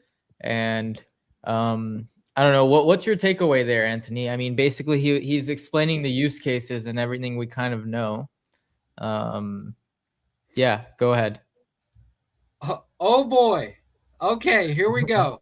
So the guy asked him, what should people be looking for as exciting and, you know, upcoming? We want you to do everything, obviously, but, you know, what should they look for? He hit him with both pillars. That's sick, right? He answered, if they've done their homework, they'll know that we won DOD, right? And then just like we were talking with Death Miles, phase 1 is promoted. Phase 1 is known, but the phase 2, phase 3, that's unknown, right? So that's like military and Horizon communicating, and we don't know about it, right? But that is crazy that was the first thing that came to mind for him when he was asked that question. And this guy in the comments reminded me, earlier interview a couple weeks ago with that lady, I believe it was, but it could have been a different one, where he said, and we'll be selling them soon. That's pretty sick. And it is interesting that Brandon has said publicly, we're not a drone company. We're not a drone company. That's pretty sick. That could be part of the judo move where we're not a drone company. But guess what? We got one, though, right? Because it's the sickest plan. Getting your data that you need, making and getting the money for the X5 to prove it out. And instead of scrapping it, right, just throwing it in the junkyard, these guys are geniuses. That thing, you're good to go on that. You just made a whole product. Like they made a product in order to validate their future product. That's crazy. That's like making a baby knife, and then like you're making the baby knife to make a big knife, and then now you're selling the baby knife. Like it's that simple. It's crazy. But who would have thunk it, right? These guys, because they got so much experience, they think 3D chess moves type stuff way down the road. That's crazy, right? So, and then he said, and then on the civilian side, the usual excellent answer, wouldn't it be good to get people to the, hospital faster and all that stuff? Because we know the timeline for the X7. Like that's a beautiful answer because we know they're coming with the full scale demonstrator, 6, 9, 12 months, whatever. That's coming. And then that'll roll out, test, lights on, first hover. Maybe they build 2 of them bad boys, one for, CTOL, one checking the vertical, but that's just such a sick answer. Like if you watch, like I watched all his interviews like multiple times, and then I watch other ones earlier just to frame of reference them with the later information to see how it all kind of dovetails, right? So, but it's crazy. That's beautiful. It's like these people see it. You know what I'm saying? These people are paying attention. You know what I'm saying? So it's awesome. All right. Yeah, I think it's awesome too.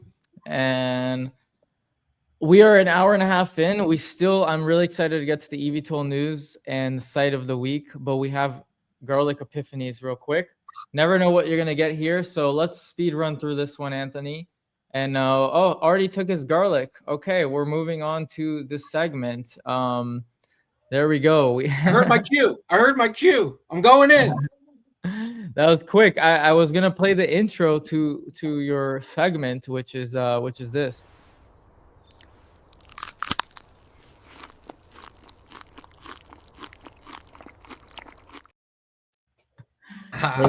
This garlic epiphanies, a little segment we like to do for Anthony, where he gets to ramble about whatever interesting epiphanies he had this week, and typically he likes to keep it based on Hovr. So, we got to change the thing here. All right, we are now under garlic epiphanies. Let's go. So, Anthony, what do you have for us today? What should I share? Let me know.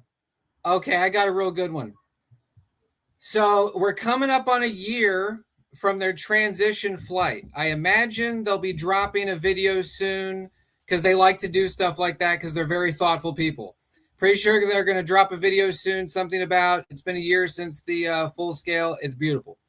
So a year ago and earlier, I had 30,000 shares of Hovr during what I like to call the blackout period, right? Not to give them smoke, but they were just diligently working on the craft, right?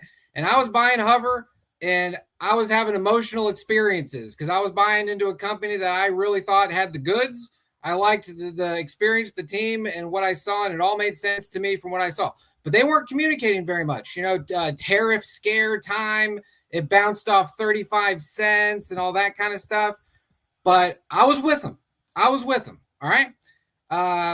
So pull up the chart first. I want to show the chart. Chart's very interesting. Sure. Right here. Yeah. So I was reaching out to different people on YouTube and stuff a year ago, earlier, and they were telling me Hovr sucked and they were laughing at me and stuff like that. Matan was the first guy to take me seriously because he knew it too, because Matan was dropping the only stock you need is Hovr to become a millionaire. And I was like, this guy's on my level. I like this Matan guy, right? So then me and Matan started rocking and rolling around that time, right? But if you look to the bottom left of that chart, that's 5/15, right? January, February, March, April, May 15 right there, okay? So Hovr was doing its thing, just down there like 13 million market cap or whatever it was.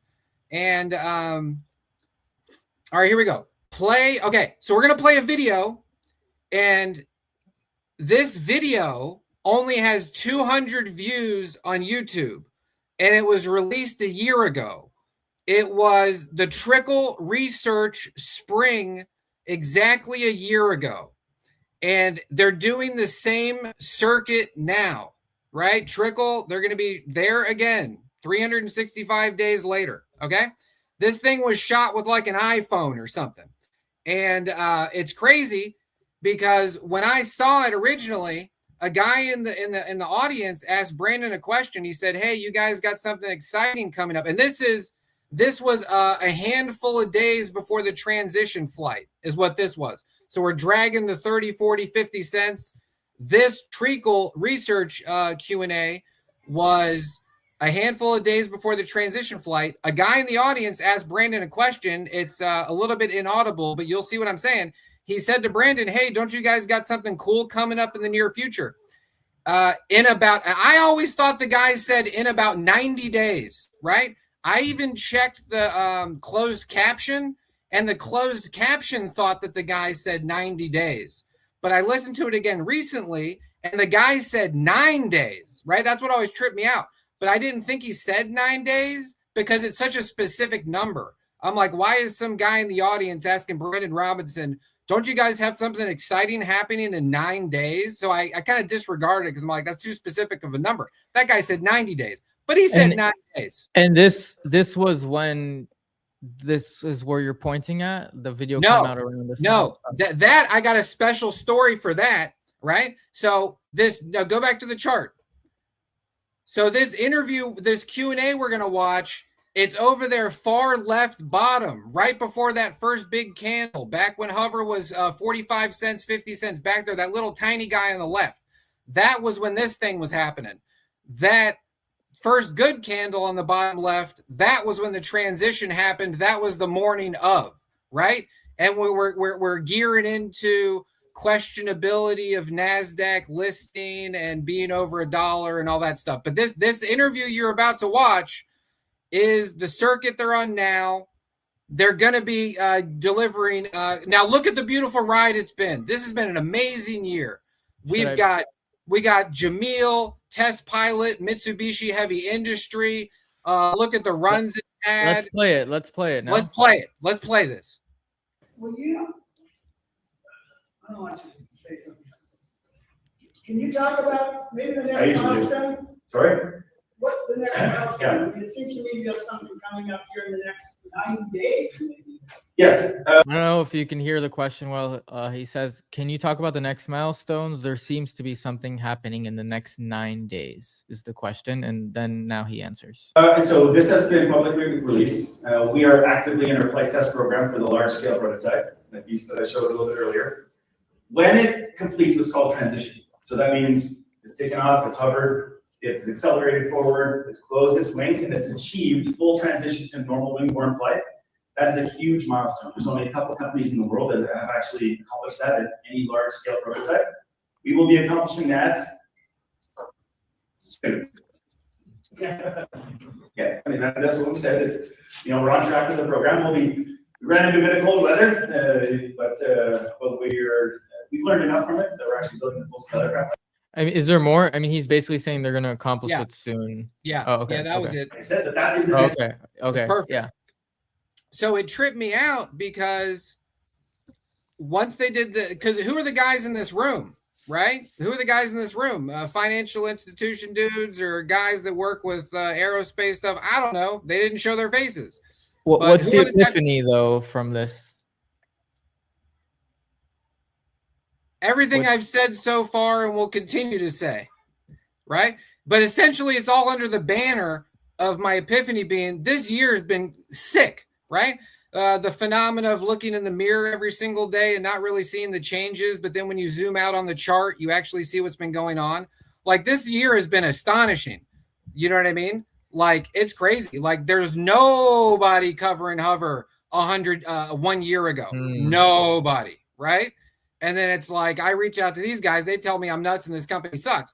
And then you know what's going on, right? But this whole year's been sick. That's the epiphany. I like that. Honestly, a year ago this time, absolutely no one was covering. There was no interviews with Brandon. There's almost hardly anything you can find. I remember when this came out and we watched it, it was like one of the only things. It was hard to listen to. We were like trying to find information, and now it's just all out there. It's so transparent. Their YouTube channel is amazing.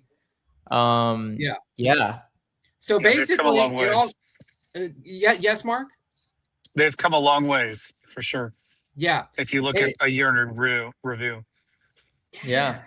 Yeah. So basically, the trickle research thing's coming up now, right? And it's like, not only do, you know, the aerospace organizations, they want to get in because they know what's coming. And even because check it out, who are they talking to? You know, if the whatever tier 1 program guys are lined up or whatever, it's like they know what's coming. They're going to get in early. You know what I mean? Why would you want to buy at $12 when you could buy it at $2.50? You know what I mean? Like this thing is sick. But it's really neat because we're back to the trickle program where it all started, right? And now here's some confidence shit right here. Go back to the chart. Thank you. Okay, so bottom left-hand corner, boom, first nice green candle. That was the morning of the transition. We're going. Then it goes up, hits that resistance at $1. They were like, no, you're not crossing $1. And that was 5 days after the test flight. Then there's a little pullback, but that's a healthy pullback. That's not a Chinese pump and dump pullback back to where you started. That's a goddamn confidence builder pullback right there. Then we break the dollar and then we hit $1.10. That's a nice thing. It shows the possibility. They're like, oh, okay. Then we get another little pullback, but it's not a Chinese pump and dump pullback. It's even a more healthier pullback than that. Now, then people are wondering. They're like, because I remember I Googled it one time, the amount of companies that don't have to do a reverse stock split and actually make the dollar and keep it, it's like it's goddamn unicorn shit. It's crazy, right? So these guys, now that arrow is sick. That's the day I was referring to, Matan. I flipped my timelines when I was talking to you, but that's the day after all that up resistance on $1, nice little healthy pullback, break the dollar, come back. Now that arrow is pointing. That day was sick. It was like, okay, are they going to do it? Like, you know, July's coming. Yeah. July 15th, got to break the dollar. And that day was sick because going up to the closing bell, it was at like 90 something cents. And you could see people piling in. And we closed over $1. It was like $1.01 that day. It was goddamn amazing. I think my takeaway is we have not hit that $1 range ever again since then because of these milestones and big moments. And once we have that full-scale demonstration flight, I think that next thing is that $5 mark, and we'll never be under $5 again.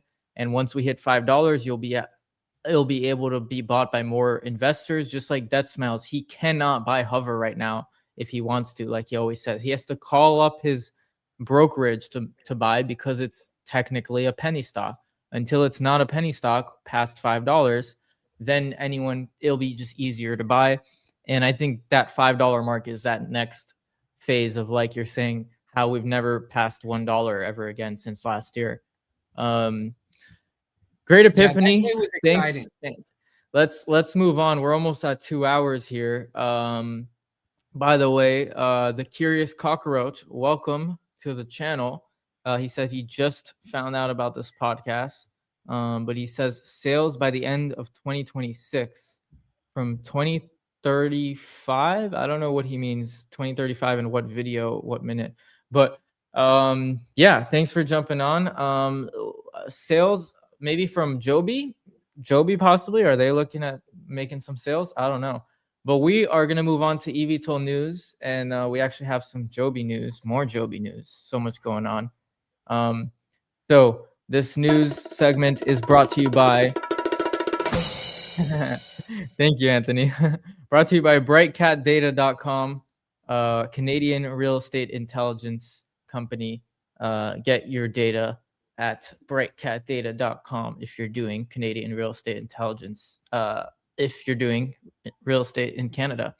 So today's news, of course, the biggest news of the week, we had Joby's historic JFK flight, but we already discussed that. But Joby actually had some other news before that flight. Joby is on a roll. really. Crazy stuff they got going on. Yeah, let's get to the Joby news, and then we're gonna get to the EVTOL awards that I really want to get to, which is a lot of fun. So yeah, so Joby has a partnership with the Rubin brothers. I guess they are some like residential real estate company. It looks like they have buildings. They have a plaza, Century Plaza in Los Angeles, going to be the Park Elm residence. It is the first of its kind amenity. Park Elm will be the first residential development in LA to offer an integrated in-house air taxi service. That's pretty damn cool. Yeah, imagine being able to go from your apartment and fly out instead of drive out. The vertiport will use the building's existing South Tower helipad. Oh, I guess they have a helipad already. Upgraded with Joby's electric charging technology to support their quiet zero emissions EVTOL. Travel impact. The service aims to turn typical 2-hour LA drives into flights as short as 5 minutes. That's crazy. Residents will be able to book flights on demand for travel across the greater Los Angeles area. Honestly, pretty cool from like a real estate standpoint, like to sell that as a service. Like, hey, if you're rich and you're buying an expensive apartment, like these are probably pretty expensive luxury apartments. You know, you want to, if you want to be able to fly away, that's an awesome service to offer to some people. Joby plans to build a dedicated passenger lounge within the residential building managed by its Blade division, the urban air mobility company Joby acquired. The strategic vision behind this. Both companies are currently seeking the necessary local and federal approvals. The site is intended to serve as a primary hub for a broader vertiport network across Los Angeles, focusing initially on airport transfers. Also, something I heard from all this going on is there are talks that maybe Archer will lose that Olympic partnership to Joby, since Joby is actually doing stuff in LA and they're actually flying and moving faster. That'd be a sack. Yeah. And actually on some other news for Archer, let's talk about it before we get to the awards, which I'm excited. United, you know how Archer had a partnership with United Airlines? I say had, they still have technically, but there are some concerns about this partnership breaking up. United CEO Scott Kirby, I think his name was, I forgot, I don't have it written. He has some safety concerns. He cited back in 2025 that collision concerns between a jet and a helicopter as reasons for his oppositions to eVTOLs in busy airspace, unless 100% safety can be guaranteed. Basically, he brought his concerns to life. These concerns were in the past, but he brought them again to life, and now the deal is at risk. Can I add they something? have, yeah. Let me finish with this one up here. So Archer's plan was to run an airport city-to-city routes from Manhattan to Newark JFK, but that deal is at risk right now, especially because there is a very low cost for them to exit. They had a $1.5 billion deal with Archer, but for only $10 million, they can cancel the deal and just pay a little $10 million penalty fee. And that would mean that's $1.5 billion that's out of cash flow potential income for Archer, which is a significant financial difference to their earnings and their bottom line and however they do their numbers. So very bad for Archer.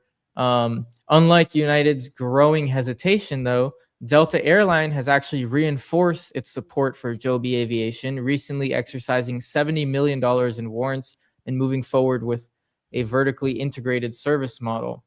So good for Joby, a lot of great news, and a lot of bad news for Archer as we move forward in this eVTOL race. Anthony, sorry, what do you have to say? Yeah, that Spirit Airlines stuff, it started getting me thinking about the livelihood of airlines and stuff. And I was talking to Tom on the phone earlier, and he mentioned to me about it was funny because I've always thought that the partnerships with the airlines and the EVTOLs, I always kind of just looked at that as like they like each other's stuff and they see future there, and that was kind of the thing.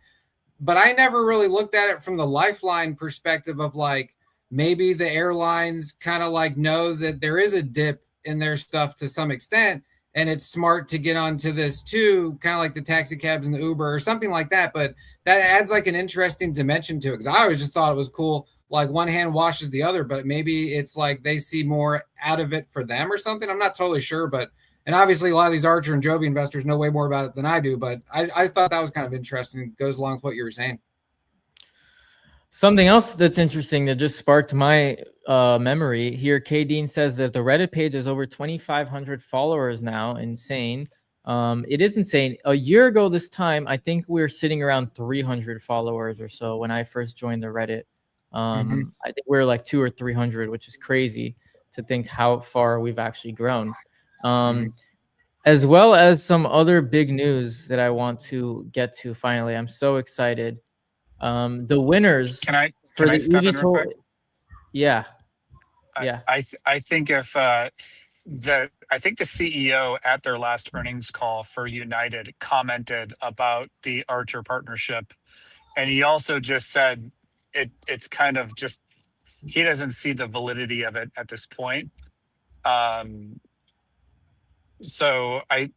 But I also wouldn't be surprised if they can get out for $10 million. What would it take for them to get out and be completely absolved and then do a partnership with Joby? Like, I wonder if I were Joby, I wouldn't have done an exclusivity with just Delta, because of course you want to get in with all the other airlines as well. So if they were to take their $10 million buyout and be like, oh, we can have this same service and be 2 years ahead.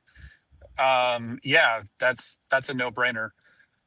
You know what it reminds me, it's quite interesting. But he can't say it right now until the deal's done. You know, like he wouldn't be able to state that on an earnings call at this point, but because they still have legal binding agreements. But if they go through the buyout and then they're absolved of it, then they can do whatever they want. Food for thought. That's a great point. It reminds me of I remember when studying a bit about the history of airlines. It started like there was a bunch of airlines, but they all eventually merged, actually. I'm trying to think of what all the mergers were. But you had companies, all the names kind of combined. I'm trying to find right now. Maybe you know better, Mark, but there were so many different companies and they all just become into one. Yep. Yeah, I mean, you had Eastern Airlines, TWA. There was a lot of different. Most of them, though, typically they went bankrupt, kind of like Spirit, and then all of those assets, like literally all of those yellow Spirit airplanes, are going to move into a hangar. They're going to get repainted to the livery of whatever airline buys them or whatever leasing agency takes them over, and then they're just going to get put back in the fleet again. It's not like air travel's going away. Spirit going out of business isn't a function of the demand for air travel and passengers. I mean, that's only going up. And I have a few names here, actually. It's interesting. TWA eventually merged into American Airlines, as well as U.S. Airways also into American Airlines. There was America West. Continental Airlines merged into United Airlines. Northwest Airlines to Delta. Western Airlines to Delta. Wow. Isn't it sick? Is it crazy? Yeah.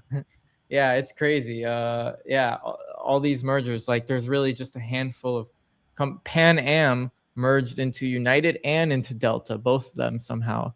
Pan Am was Mark, huge. why do you think these large airplane, Delta and all these guys, why do you think they partner with the EVTOLs? Like, what do you think's the fundamental purpose?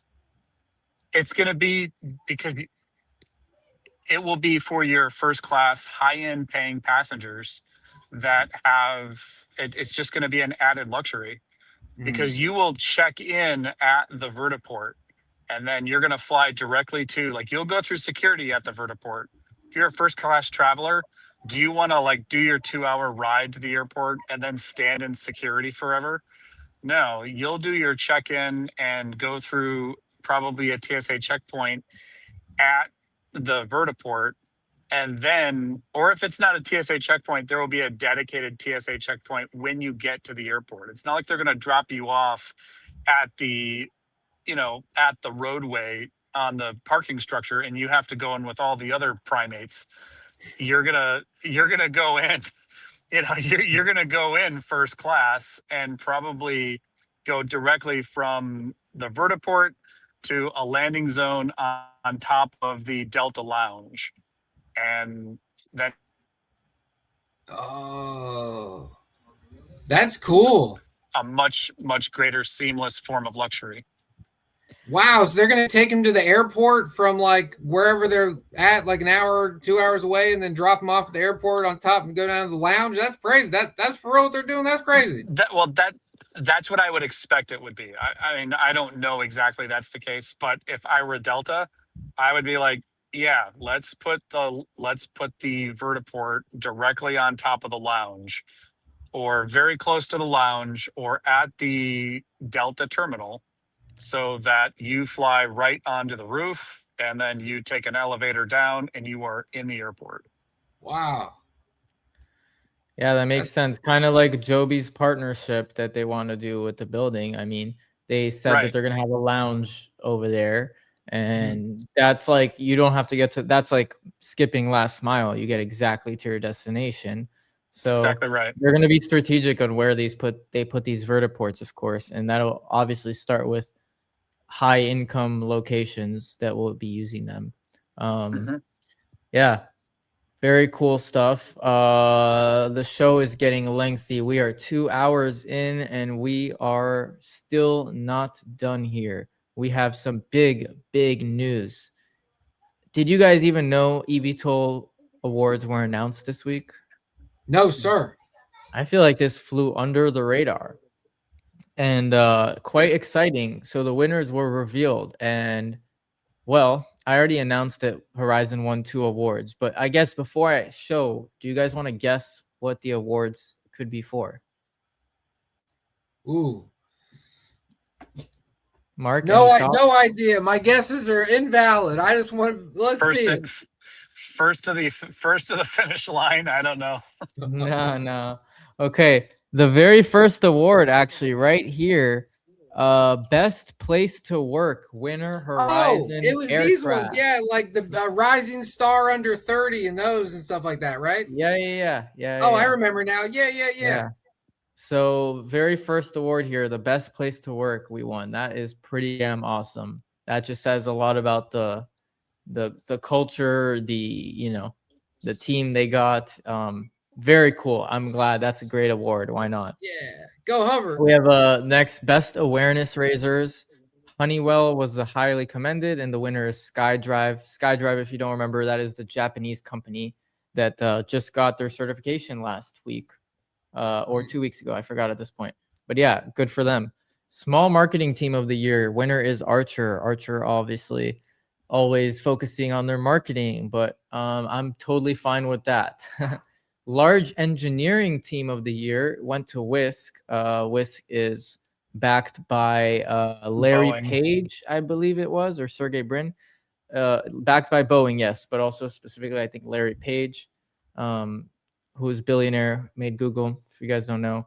And Whisk, their main thing is they're trying to build autonomous eVTOL, going straight to autonomy, no pilots. Small design team of the year, winner Olson Actuators and Drivers. Never heard of that company, actually. Don't know anything about them. Mark, do you know anything about Olson Actuators? Never heard of them. All right, we'll move on. Small engineering team of the year, highly commended Horizon Aircraft.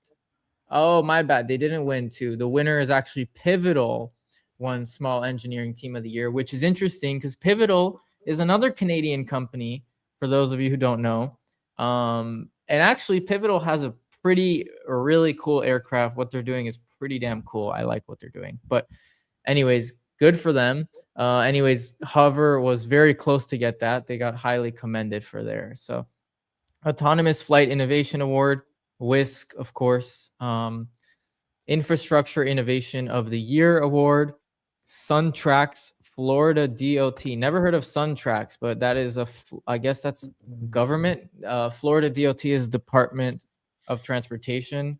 I don't know what SunTrax is. That's interesting. Oh, I guess that's infrastructure innovation. So I don't know what they did. Maybe like some vertiports or something. I'm not sure. Training and Workforce Development Award. Joby Aviation won that. Pretty cool. I guess that makes sense since they're the most forward. You know, they're already working on training and stuff. So that's pretty cool.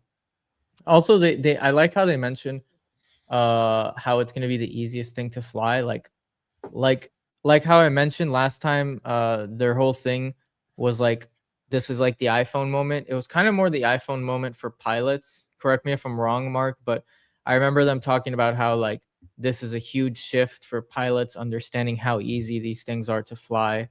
And yeah, that's kind of what I know a little about that. But they're highly augmented by fly-by-wire. Yeah. So that's kind of like the big shift here for pilots. It's just going to be a big revolution in flying these things. But anyways, moving on, we have Leader of the Year, highly commended, was to Adam Goldstein, but the actual winner was Dan Sloat, who is the AAM Institute. I guess he works for AAM Institute. That's pretty cool. That's basically like, I think they do news coverage on the space and stuff. And they actually do like conferences and stuff. Technology Leader of the Year, Tom Muniz of Archer. I feel like I've heard of this guy. Test Pilot of the Year, James Buddy Denham. No idea who he is. Mark, let's make you that next year. Can you ever be the test pilot of one of these EVTOLs? Nope. Can you win an award for that? No, you can't. Nope. Cool. I could potentially become a pilot for one of them, but yeah, I did not go to test pilot school, so they would never hire me for that. Test pilots are a very, very small group of very professional, skilled people that when you're in that fraternity, you're very well regarded. Okay. You wouldn't happen to know who James Denham is, nicknamed Buddy? I've not heard of him, no. But Okay. Who does he work for? Is he Joby, or does it say which company he works for? No, it doesn't actually. That's interesting. And that just reminded me, I want to show a picture here. Let me try and get up. The four, I'll show this picture in a minute. Let's read the rest. Outstanding contributions winner to eHang. That is interesting. Okay. That's interesting. Company categories for the best software innovation of the year goes to XStar Alficio. Never heard of them. That is interesting. I have to check that out. XStar is a cool name and interesting how they innovated with software. I think Doroni has one of the coolest softwares, and their whole presentation they did, which I showed before, is awesome. So we're going to check out a little about XStar maybe here shortly. Certification Pioneer, Honeywell. Remind me, did Honeywell partner with Hovr? No, we don't have a partnership with Honeywell. Not yet. Not yet, but you read my mind, Matan. That's very impressive that you read my mind. Well, yeah, let's see where that goes. We have next here. Sorry, I'm trying to do two things at once. Okay, let's show this real quick. Do you guys remember how Artemis just flew? And there was 4 pilots, right? They just met with Trump. They just had a whole thing. And did you guys see this maybe? Or do you guys know about this, right? The 4 pilots? I remember the astronauts. I just saw a blip on X where Trump said he could have been an astronaut. And then it was the facial expression of the 2 on the left. They were just like, yeah, right. I saw that. Yeah, he's like, it's so funny. He's so funny. That rocket would have been huge. Would have been huge. That's so funny. Yeah. So the guy on the right there, the guy, you see how he has a Canadian flag on his he's a Canadian citizen. He is buddies with Brandon Robinson. They're friends. Oh, okay. Yeah, I can imagine that. Interesting fun fact for you guys. So some interesting ties that Brandon Robinson has in the space, not just in eVTOLs, but in freaking going outer space. So that's pretty Right. cool. Moving on here, the last awards, we have Global Ecosystem Partner of the Year. I never heard of this company. NAAMCE, whatever. I'm not sure what they are. Company of the Year, 500 to 100 employees, went to Air EV. I think that is an Israeli company. They actually are making an awesome looking eVTOL. I don't know how viable it is. If I don't know if you know it, Mark. If I showed it to you, I know you're driving now, but maybe we should do a review on it sometime. It looks pretty Okay. cool. I don't know if the thing will work, but it's pretty Okay. damn ambitious. Company of the Year, 100 plus employees, went to Viasat. Viasat, they're not necessarily an eVTOL company, aren't they? Like internet? No, Viasat's internet, but Yeah. they could be part of almost the EIPP with data transfer. Right. Remember, anything that's going to be autonomous is going to have to be controlled by a satellite, not a ground-based system. Whoa. So okay, that is interesting. I guess this eVTOL Insight stuff, it's not just for making aircraft, it's for everything around it. Like we have Software of the Year. We're going to check X-Star out.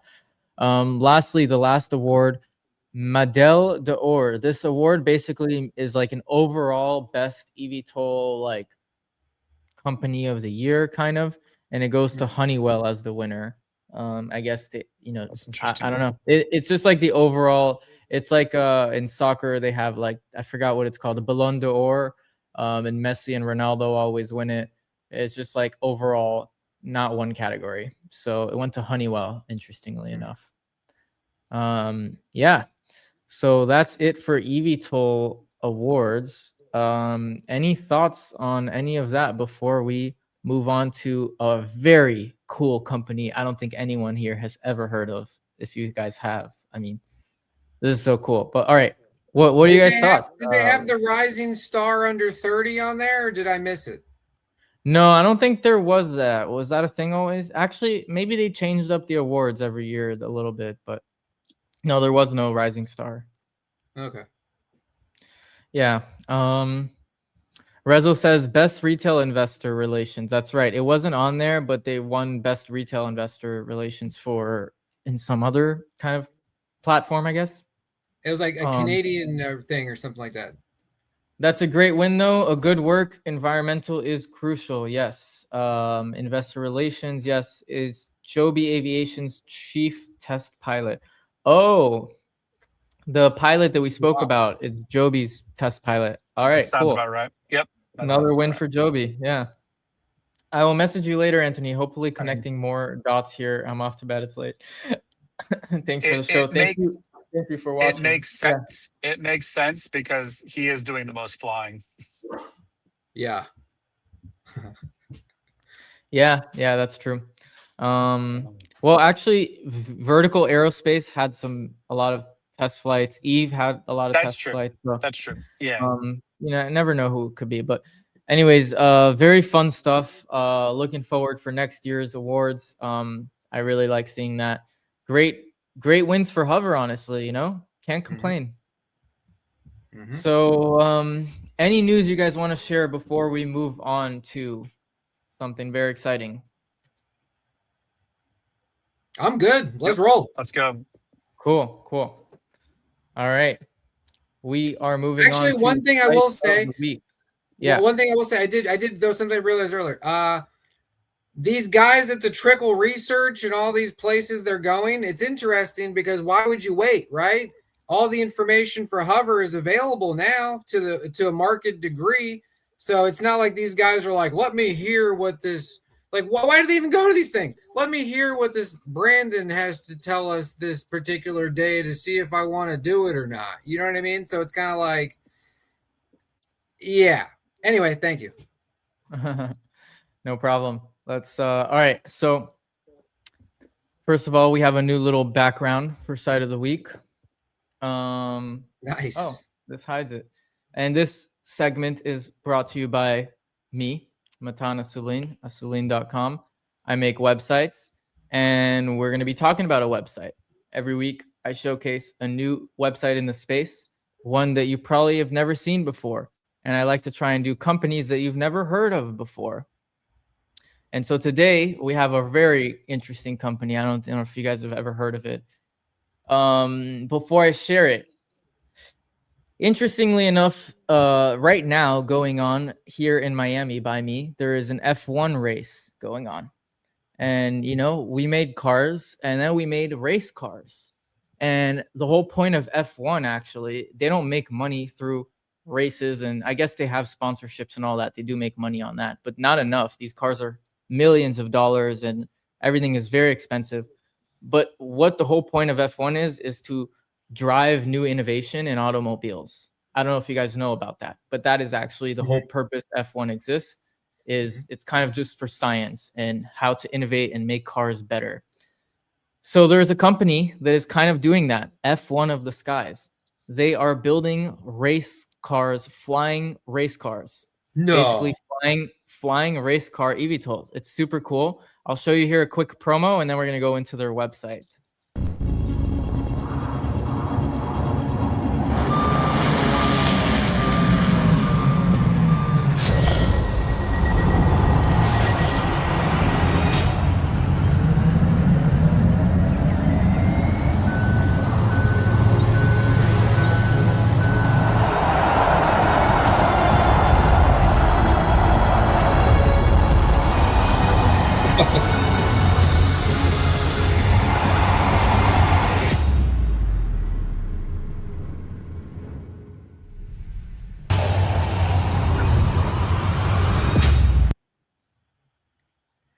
Yep. Man, that was like Stargate.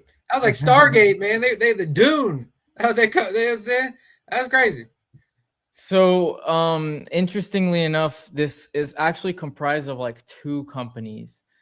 Airspeeder is the website I wanted to show you. Now, honestly, I'm not amazed of their website. They actually have a really good website, but I think we've seen nicer websites. I really liked more their product and like what they're doing. So that's kind of why I wanted to showcase this on Site of the Week. It is a nice website and we're going to explore a little about it. But I think this segment is really going to be more about how innovative and different this is and early. You know, they're like, everyone's just trying to build EVTOLs. We're already trying to make a flying, you know, so Airspeeder is the F1. And then they have their manufacturer, which is a different company called Alauda. I don't know how to pronounce it, but they're the ones actually building the flying craft. And the whole goal of this, and they already had 3 races, by the way, the whole goal, best flying car. That's their ultimate goal. And how do they do that? Just a lot of trial and error. They're building all these flying car, racing through them, trying to actually go through, you know, the peak extreme performance of these all, make mistakes, make crashes, and build and innovate. Rather than, you know, I don't know how, you know, all these other eVTOL companies are taking things very slowly. They're trying to just take it very fast, go after the extreme. If you can make it super fast, super safe, all these things, it can obviously do it in slower speeds, longer range, all this. So they're kind of going after like the F1 strategy and just trying to be like the science to it all. And Airspeeder is like the F1 where they're the race. So my bad. The other ones are the manufacturers, like they're like the McLaren, Ferrari, that they're building the actual car, right? Versus F1, which is the race group kind of. So they have like a whole racing series. They already hosted 3 races. But yeah, Airspeeder is basically they have a YouTube channel showing all the races. You know, they're like the ones who are creating all the races in their whole series. It's 2 like separate companies, but they're kind of together because they're manufacturing, you know, the aircrafts. And there's not a lot of them. It's not like F1 where you have McLaren, Ferrari, I don't know, Bugatti or whatever, all these companies making F1 cars. There's only one, you know, because it's very new in the space. So there's only Airspeeder who makes all the races, and then the Aulada company that is making the aircraft. It'd be interesting. Super cool. Never heard. Yeah. What are your thoughts, Mark? It'll be interesting if Red Bull gets involved because Red Bull does air races. Like there is a such thing as air races where they race around pylons. And they now have drone races, right? Where like drones, where someone's wearing an FPG and they fly these drones through these courses and stuff. So yeah, it could get sized up. I don't think it's going to look like an F1 car with four ducted fans on it, though. I think it would look drastically different. But yeah, Do you want to see how it looks like? Did you see here? These yeah, are literally 4 ducted fans. yeah. That's not aerodynamically, like, physics is going to make that thing not work. Like, yeah, no. If it flies, it's not going to be able to turn quickly at all. They don't need to turn. Drag racing, it's straight. If it's drag racing, it's that's the case, yeah. But yeah, I mean, it'll be interesting to see. Again, it's a technology incubator, and it ties directly into personal vertical mobility, where in 5 to 10 years, the public that is now seeing a Joby and is going to experience a Joby and the next year is going to be like, why can't I have my own? And even Brandon Robinson himself said he wanted his own, he would like to have his own flying craft. So this would be a technology incubator for exactly that, where in 10 years, you walk into a dealership and get your own vertical mobility vehicle, and you don't even need to get an air, you don't get an air taxi, you get in your own. Yeah. And you don't even need a pilot's license, right? I remember Matan showed me a video. It was like, if you're just flying yourself around personal for non-monetary means, you don't even need, like, right, for the experimentals, you don't even need a license, right? No, you do. Right now, you still need a pilot's license. But if you have, when they start bringing in full autonomy, like what WISC is trying to achieve, and what some of the construct of the EIPP program is to develop the air traffic control system for autonomy, then you could sell these vehicles, and you don't need to go get a pilot's license. You'll get in it. You're going to tell it what you want it to do, and it will create a flight plan, enter into the National Airspace Database. It'll create the flight plan for you, and then it'll sync up and it'll go. Wow. They did over 400 test flights completed, by the way, which is pretty nice. Funny, they obviously haven't updated their website because it says here unlocking $1.5 trillion market opportunity, which is credited to Morgan Stanley. They said 1.5 trillion by 2040, but that was long ago. They updated it to 1 trillion. It was actually downgraded by half a trillion, which is crazy. I feel like a lot of people don't notice that and remember that it was from 1.5 to 1 trillion, which isn't good necessarily, but that kind of just shows how far out we are. It's very hard to make these predictions. It could come back up to 1.5. It could be even more. Who knows?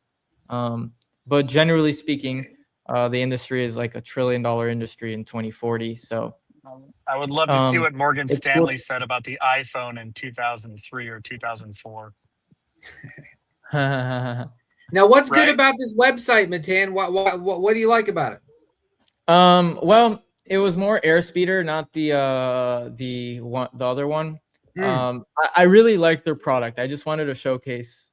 Maybe I could do a whole segment just showing a new eVTOL company in general, because there's some really cool eVTOLs that have just shitty websites. But they actually have a good website. So something that's unique and different. As you see here, I'm moving around the mouse and it has like this circle kind of moving with you. It's just friendly. When you hover over the circle, like on buttons, it has effects like the circle is like pink, and then the circle is gone as the circle becomes the pink button. Very cool little animation. I like how they have this subtle line on the left here. Do you see this line? And that's clearly showing the line of where the text starts from. You have this little pink line. As you scroll, it's consistent. You have this like white line with the pink line. Things are consistent. Their font is really nice too. I like how they even use like the word hour here. Our journey, like hour is the same font, but that one it just has taste how they have that one outlined, and Journey is not. And there's not a lot of text going on. It's very simple and short where you can read it. A century of racing and aviation, converging in airspeed. I like how this is literally just a photo. Remote today, piloted tomorrow. Very simple. It's not crazy. You're actually gonna read the stuff.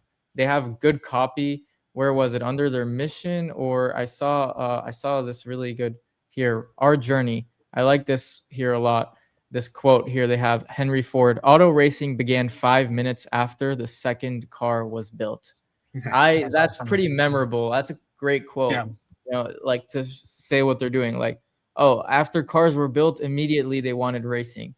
So obviously that kind of enhances their validation of what they're doing, which is people are building flying cars. We want to build the race sport of it, Mm-hmm. And that is true. Within a short period of time, the motorsport phenomenon truly begins. And very short text, really cool. You drag to learn this. It has a little timeline under here.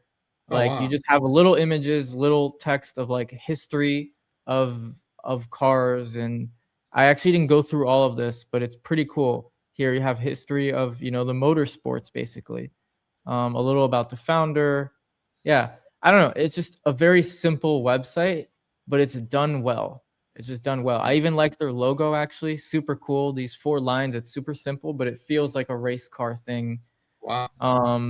Yeah, the video here that they have in the background, everything was just done tasteful and nothing crazy. It's not insanely awesome. It's done well. So that's why I liked it. And I think they have one of the coolest, most different products in the eVTOL space that I've seen. So yeah, that is your site of the week, Airspeeder.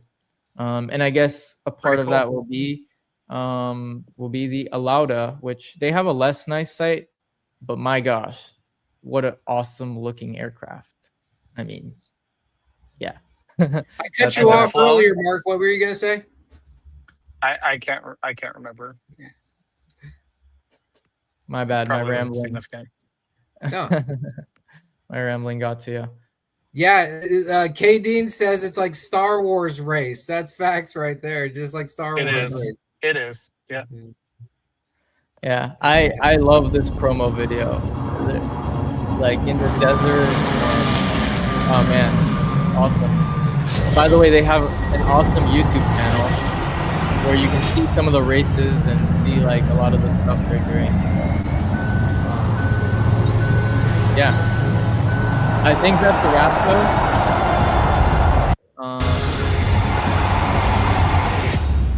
Yeah, Airspeeder, super cool.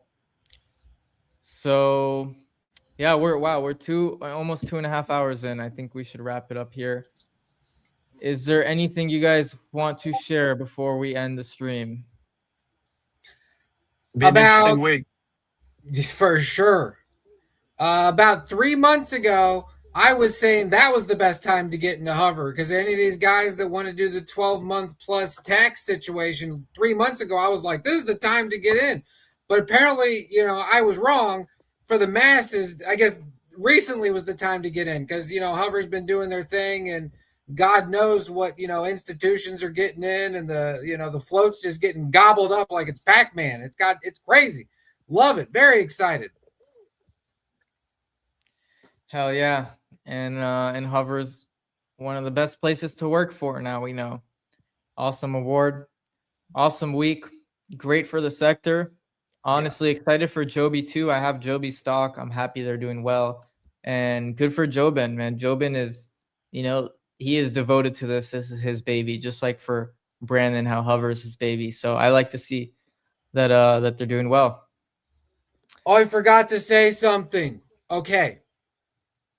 I was talking to Tom earlier today, the guy we went over with the warrant video with, and it was crazy. Do you remember when Brandon said a few times, it's hard to run a business? People think that running a business, it's easy. It's hard work, right? That's the most he ever said about it. Brandon doesn't put the company's dirty laundry or difficulties or whatever trials and tribulations they have. They don't put that out on the lay person's plate for us. That was good news, obviously.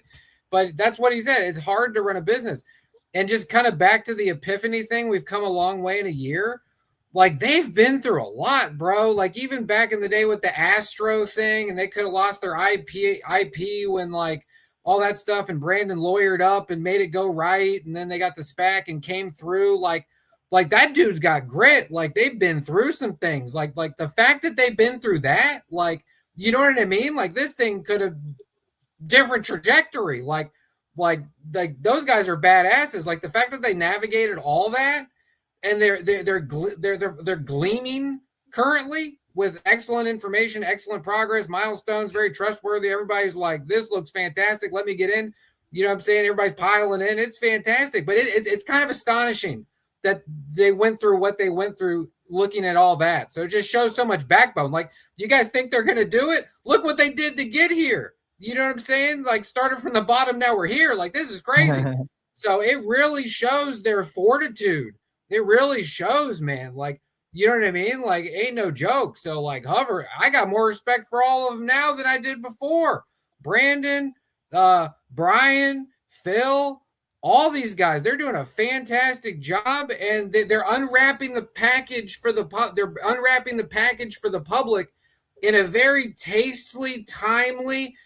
Communication has an aspect of timing, right? And their timing of these communications is absolutely excellent. Like, they're not overdoing it, you know. It's very honest and timely. So my hat's off to them. Very happy shareholder in the Horizon Aircraft. Thank you very much. Rezo is excited for next week. Hopefully Hovr can break the 240 resistance. Yes. By the way, this week I'll be in New York. If anyone wants to reach out and is there, I had one person reach out. I gotta let them know. I'll be in New York this week. I don't think I'll be live streaming from there, but it'd be cool if I could. I don't know if there's any Joby stuff going on. If I could go down to the vertiport. Yeah, maybe I could. That'd be awesome. Manhattan. Okay, let's maybe do that. Okay, all right. See how windy it is. I'll try. Let's see if I can make it work. I'm going for a wedding, so I'll be a little busy. But yeah, we'll stream next week. I don't know if it's Saturday or Sunday, but we are doing every weekend now, so we'll figure it out. And yeah, until next weekend, guys. Thank you, Mark, for joining. Maybe we'll have Mark again next week. Let's see if he's available. If you have another long drive or something like that. Anthony, next weekend I'm in Colorado. Okay, well, we'll be in touch, and let's see what next week's show is all about. Let's see what this week has in store for us. Hopefully Hovr blows up. Let's see. Hovr actually is getting a lot of traction, so pretty exciting. And anybody that wants to join too, new guests. You know, we had Nicole on back in the day, and I'm in communication with a couple guys that might, you know, want to hop on. But anybody wants to hop on, you know, all the perspectives are valid. Yep. A lot of fun. Thank you guys. This was a long 2.5 hour show. Thank you everyone for watching, listening, commenting. And as always, guys, until next time, stay thinking, question everything, and peace out.